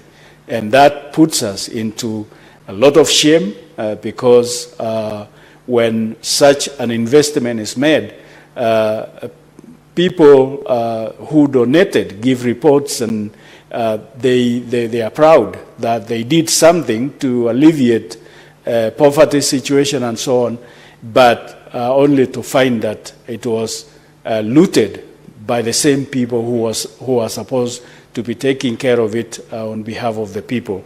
And so we will be repulsing or chasing donors away by this practice. And so, needless to say, even the members of such a group, such as the Cano plain farmers and the general public, will apportion blames on leaders like us and even the government, that the government is not taking care of them. Look, a few people have stolen our things and they are just walking free, and blame police, blame everybody because somebody just did wrong things to them. And therefore, we all get a portion of blames because of a few individuals and a few officers that were supposed to be helping correct situations and so on. And therefore, that is why we get shortages of food and also sabotaged economical activities that no longer work because a few of us have stolen, and therefore it just collapses the whole thing. Talk of many corporations and irrigation systems and many others. And therefore, it is my view that we should get another system that will be effective. I support. Senator Joe Newton. Thank you, Mr. Speaker, for the opportunity. And I rise also to support this petition by one Mr. Patrick Ochieng Odindo on corruption at West Cano irrigation scheme. And Mr. Speaker, I want to commend this particular gentleman because he has done thorough research even at the time and before he came presenting this particular petition to the Senate, Mr. Speaker. And Mr. Odindo Ochieng was able to identify the funds that have been pilfered or misappropriated, if not embezzled, Mr. Speaker, by those that run this particular irrigation scheme. Mr. Speaker, Mr. Chieng Odindo talked about a revolving fund that the government funded at one point in time, disbursing about 86 million that cannot be accounted for, Mr. Speaker. There's also that machineries and accessories aid by the government of Kenya and the government of the Republic of Japan. He also was able to talk about a rice sales fund and many other funds, Mr. Speaker, that the management of this particular irrigation scheme cannot account for. Mr. Speaker, the EACC also stands accused in this petition, in this particular petition, by Mr. Chieng Odindo. Mr. Speaker, when we look at this particular petition, any Kenyan of goodwill, any Kenyan who values this country must raise a voice and say no to corruption. Because there is no way all these funds are not accounted for, Mr. Speaker, and we cannot be able to separate this and say that this is not corruption. It is corruption, Mr. Speaker. And that is why we have to look at this matter, this petition, in a very broad way, because corruption, Mr. Speaker, is a cancer that continues eating up the sectors of government, state corporations, and many other areas, and therefore rendering services to that poor Kenyan, Mr. Speaker, unavailable. And that is why we must stand, and especially this committee that is tasked with this particular matter, Mr. Speaker, to unearth all corruption in this particular scheme, so that anybody tomorrow or in the future who is given a responsibility to oversee appropriate use of public funds, Mr. Speaker, does exactly that. Mr. Speaker, we have very many incidences of corruption. And the most recent, Mr. Speaker, is the Social Health Authority, SHA. Mr. Speaker, as we look at this petition, Mr. Speaker, we must also talk about the concerns expressed by the Auditor General of the Republic of Kenya, in that there has been a lot of corruption, that the system at SHA, Mr. Speaker, is privately owned and not run by government, by individuals who take away 2.5% of the contributions that are made. Mr. Speaker, these are things we should not allow in our country. Otherwise, Kenyans will continue suffering because of people taking advantage of gaps in systems and using the same, Mr. Speaker, to take away funds meant for public good and take them to their private use, Mr. Speaker. And so, Mr. Speaker, as we look at this thing, at this petition, we must all ask ourselves, what are we going to do? Because the Attorney General is very particular, that has ends at the point where she lays bare the fact and the appropriation of public funds, that the rest lies with Parliament, Mr. Speaker. And that is why we must, as a House, know and come up with ways and means of making sure that the rot that is exposed by the Auditor General and other agencies like the Control of Budget, Mr. Speaker, action is taken against anybody that does not do what is supposed to be done as per the law and as per the public finance management, Mr. Speaker. And so, this petition should open up our eyes, and Mr. Speaker, we must take very stern action against those that will be found to have taken advantage and misappropriated or embezzled the funds that were availed to West Cano irrigation scheme. Mr. Speaker, the other thing that we should ask ourselves, there is a lot of money that is sent to state corporations. The government keeps bailing out state corporations that operate at a loss all the time. And Mr. Speaker, when we talk about that, Kenya Airways comes to mind. That Until last year, successive governments have been bailing out Kenya Airways, which has been operating at a loss all these years. We must ask ourselves, before we bail out any particular state corporation, we must do a thorough assessment of the application of funds and corporate governance. We must ask ourselves whether any particular state agency or corporation has exercised good corporate governance before we avail public resources to such organizations. And I say this because looking at this petition that was brought by Mr. Ochieng, Mr. Speaker, there are very many government funds that have been placed in the hands of the managers of that particular irrigation scheme that have been pilfered. And so, as a house, we must ask ourselves, as Kenyans, as leaders in this country, we must ask ourselves, why would we continue bailing out public institutions that run at a loss? Why are these losses coming up? Are they coming because there is corruption? We cannot continue churning out big amounts of money to organizations, Mr. Speaker, that do not want to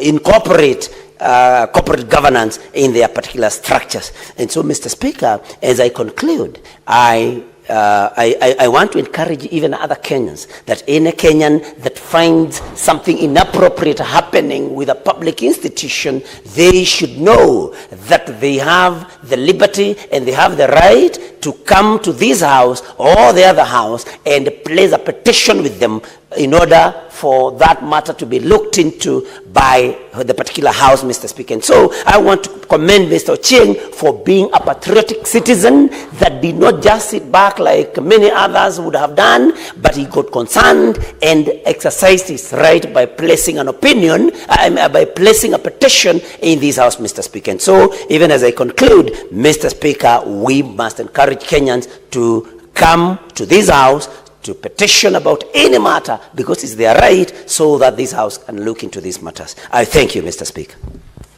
Thank you, Senator Newtu, for your contribution.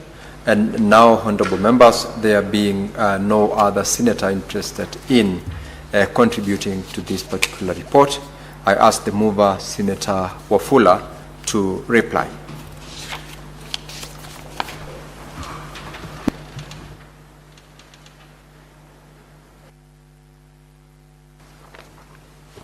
Thank you, Mr. Speaker, sir, for this opportunity to, and I beg to reply, Honorable Speaker, by thanking the members of the Committee of Agriculture for spending their time, their commitment in ensuring that we listen to the stakeholders, the petitioner, in this matter. Honorable Speaker, I want to thank the Secretariat for equally taking their time and to dedicate themselves to listening to this petition, Honorable Speaker. Honorable Speaker, as you've had members contribute to this petition, it is very clear that Kenyans have begun to have trust and confidence in the Senate and specifically the Committee for Agriculture, because agriculture is the backbone of the sustainability of Kenyans, Honorable Speaker. The government is pumping lots of resources into agriculture, livestock, and fisheries. And in this particular context, Honorable Speaker, it is important that the county governments and the national government employees should take seriously their work, commit themselves, and ensure there is value for money. Honorable Speaker, this story of the Cano Plain irrigation scheme is a replica of many other schemes in the country, cooperatives, Honorable Speaker, that are suffering because of poor management, corruption, tribalism, and high-handedness, Honorable Speaker.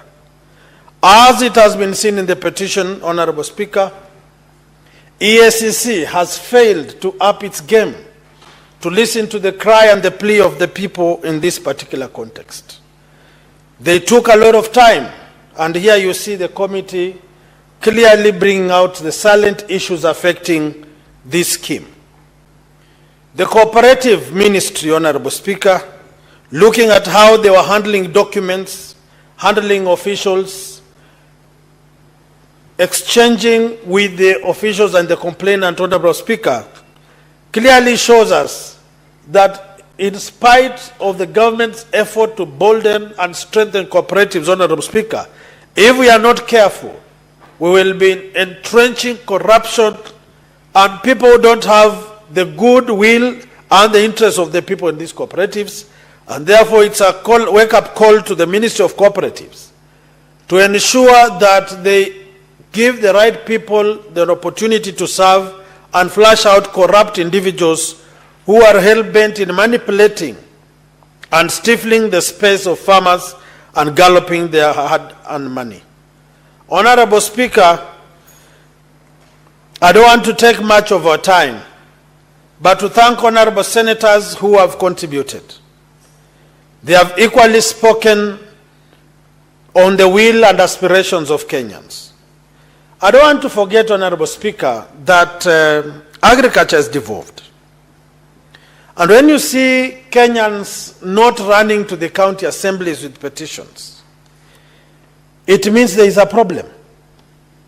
If these farmers cannot take their petitions to the executives of counties, there is a problem. And this is a wake-up call to other committees, Honorable Speaker, that by the time these people move to the Senate, we need to put enough attention at the monies at the devolved level. We have cherry fund, Honorable Speaker. Do we know what is happening in the cherry fund? We have lots of monies going to fisheries, Honorable Speaker. Do we know what is happening there? I want to commit as the Committee for Agriculture that we will leave no stone unturned. Now we are headed to the planting season. Subsidized fertilizer is there at a normal, known price. You will realize, as Mheshimiwa Mungatana said yesterday, people buying at 2,500 and selling to farmers at 7,500. It is immoral. You will find a county government knows very well that cereal board has 2,500 fertilizer. The county goes ahead to procure fertilizer, a bag at 6,000. This is blatant stealing of public resources. And therefore, as a committee, Honorable Speaker, we will not blink to call them out and demand that they be respectful. So, Honorable Senators, those of us who have contributed, Mheshimiwa Mungatana, my good friend Senator from Pokot, Mheshimiwa Maanzo, and all of them, Mheshimiwa Nyutu, Mheshimiwa Daktari Mundigi, I want to appreciate your contribution, your commitment, and assure you as a committee, we will do what is necessarily possible. Finally, on the implementation and recommendations, as a committee, we will push that the implementation of these recommendations are done within the purview of the Constitution and the mandate given by the Senate to ensure that the people of this scheme get their rightful share of the taxpayers' money.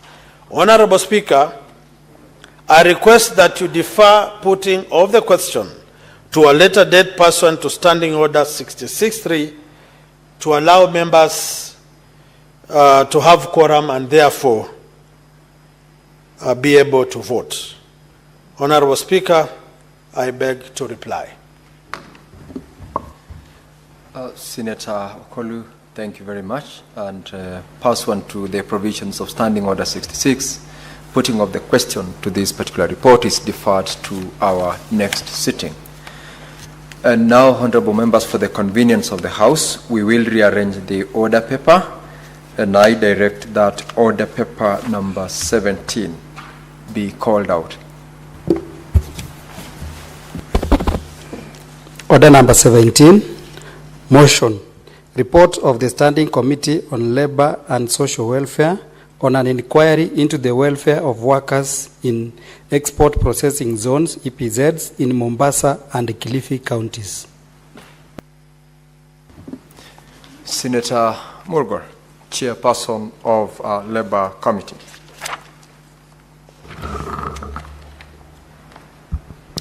Thank you very much, Mr. Speaker.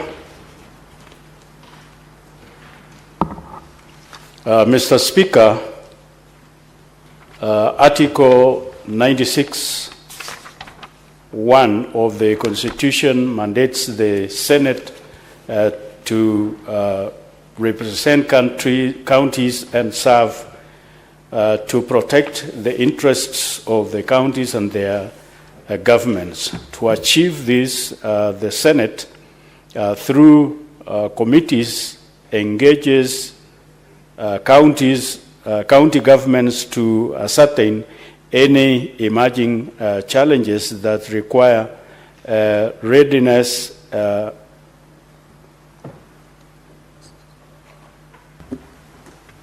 Senator Mulgore, kindly retake to properly move your motion.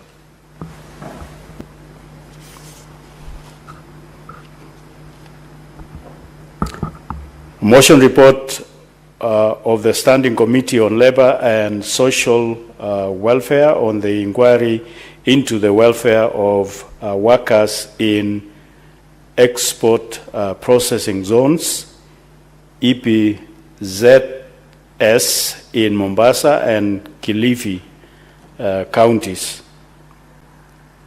That the Senate adopts the report on Standing Committee on Labour and Social Welfare on inquiry into the plight of workers in the export processing zones, EPZs in Mombasa and Kilifi counties, laid on the table of Senate on Thursday, 1st October 2024. Tuesday, Honorable Senator, Tuesday. Tuesday, 1st October 2024. So I proceed.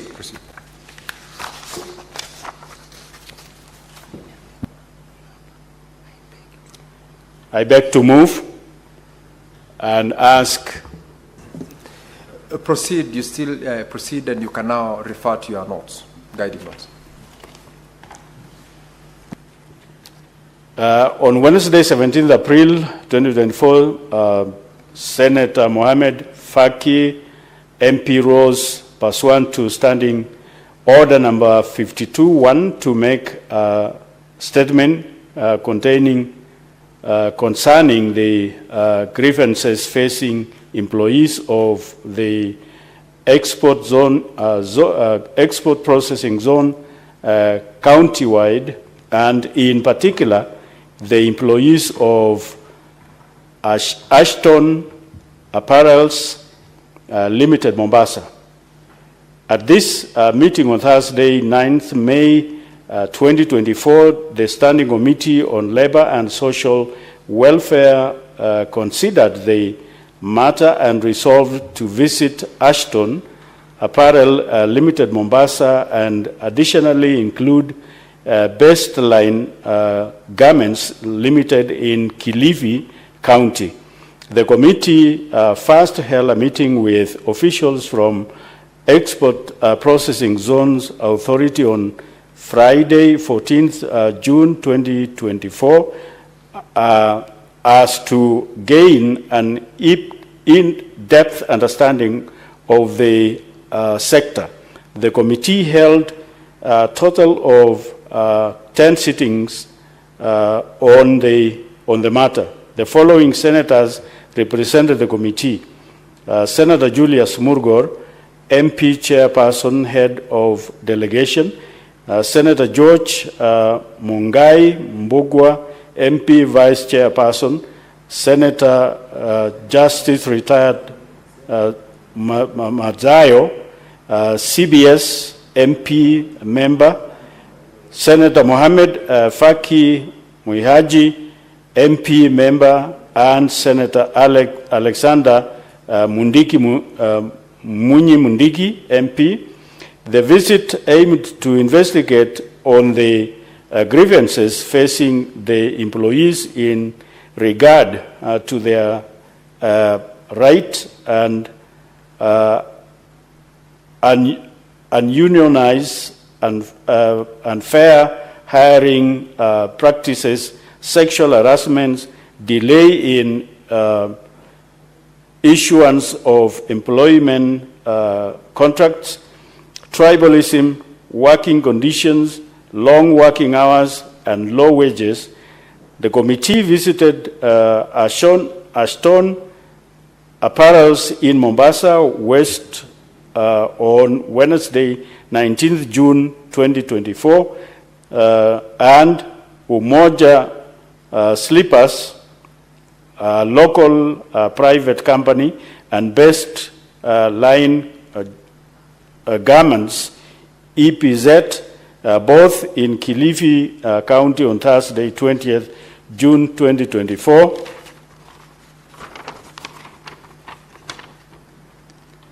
Following the visit, the committee observed that EPZ is created by an act of parliament known as the EPZ Act number 12 of 1990, which provides for the establishment of export processing zones and the Export Processing Zones Authority. The EPZ has attracted physical and procedural incentives to ensure low-cost operations for export-oriented businesses.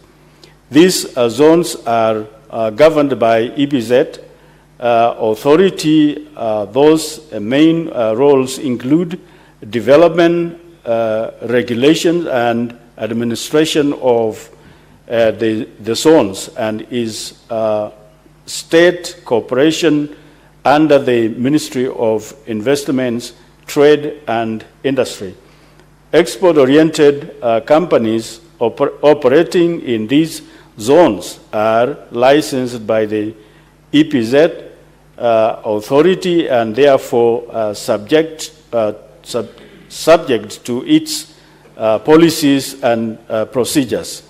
Additionally, these companies which employ Kenyan citizens as employees and also bound by Kenyan labor laws, which include the Labor Relations Act and Employment Act, the Work Injury Benefits Act, and Occupational Society and Health Act, and among others, and Article 41 of the Constitution solidifies labor relations by guaranteeing laborers various rights, including fair remuneration, safe and healthy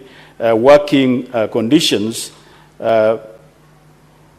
seasonable working conditions, participate in activities and programs of the trade union, and go on strike. The committee found out that EPZ companies visited complied with the laws of the land and paid maintain wages to their workers. However, the EPZ companies had minimal corporate social responsibility programs. The employees also complained that they were paid lower salaries and their co-workers who performed the same task. They stated that foreigners performing similar tasks were paid higher salaries than them. In light of the above observations and findings, the committee made the following recommendations. 1, immediately establishes an export zoning zones wages council in line with Section 43 of the Labor Institutions Act Cap 234 to take care of the special categories of workers and report back to the Senate within a month of finding this report. B, reviews and publishes a wage order that is specific to export processing zones workers and report to the Senate within 6 months of finding of their report. And in the spirit of their labor and practices of equal pay for equal work done, investigate claims of EPZs saying foreigners doing similar jobs to locals in EPZ higher wages and report to the Senate within 3 months of tabling of this report. The Cabinet Secretary in charge of trade, investments and industry ensures that the government gets the best deal for the citizens of Kenya in terms of enhanced wages. Corporate society responsibility programs and environment reclamation programs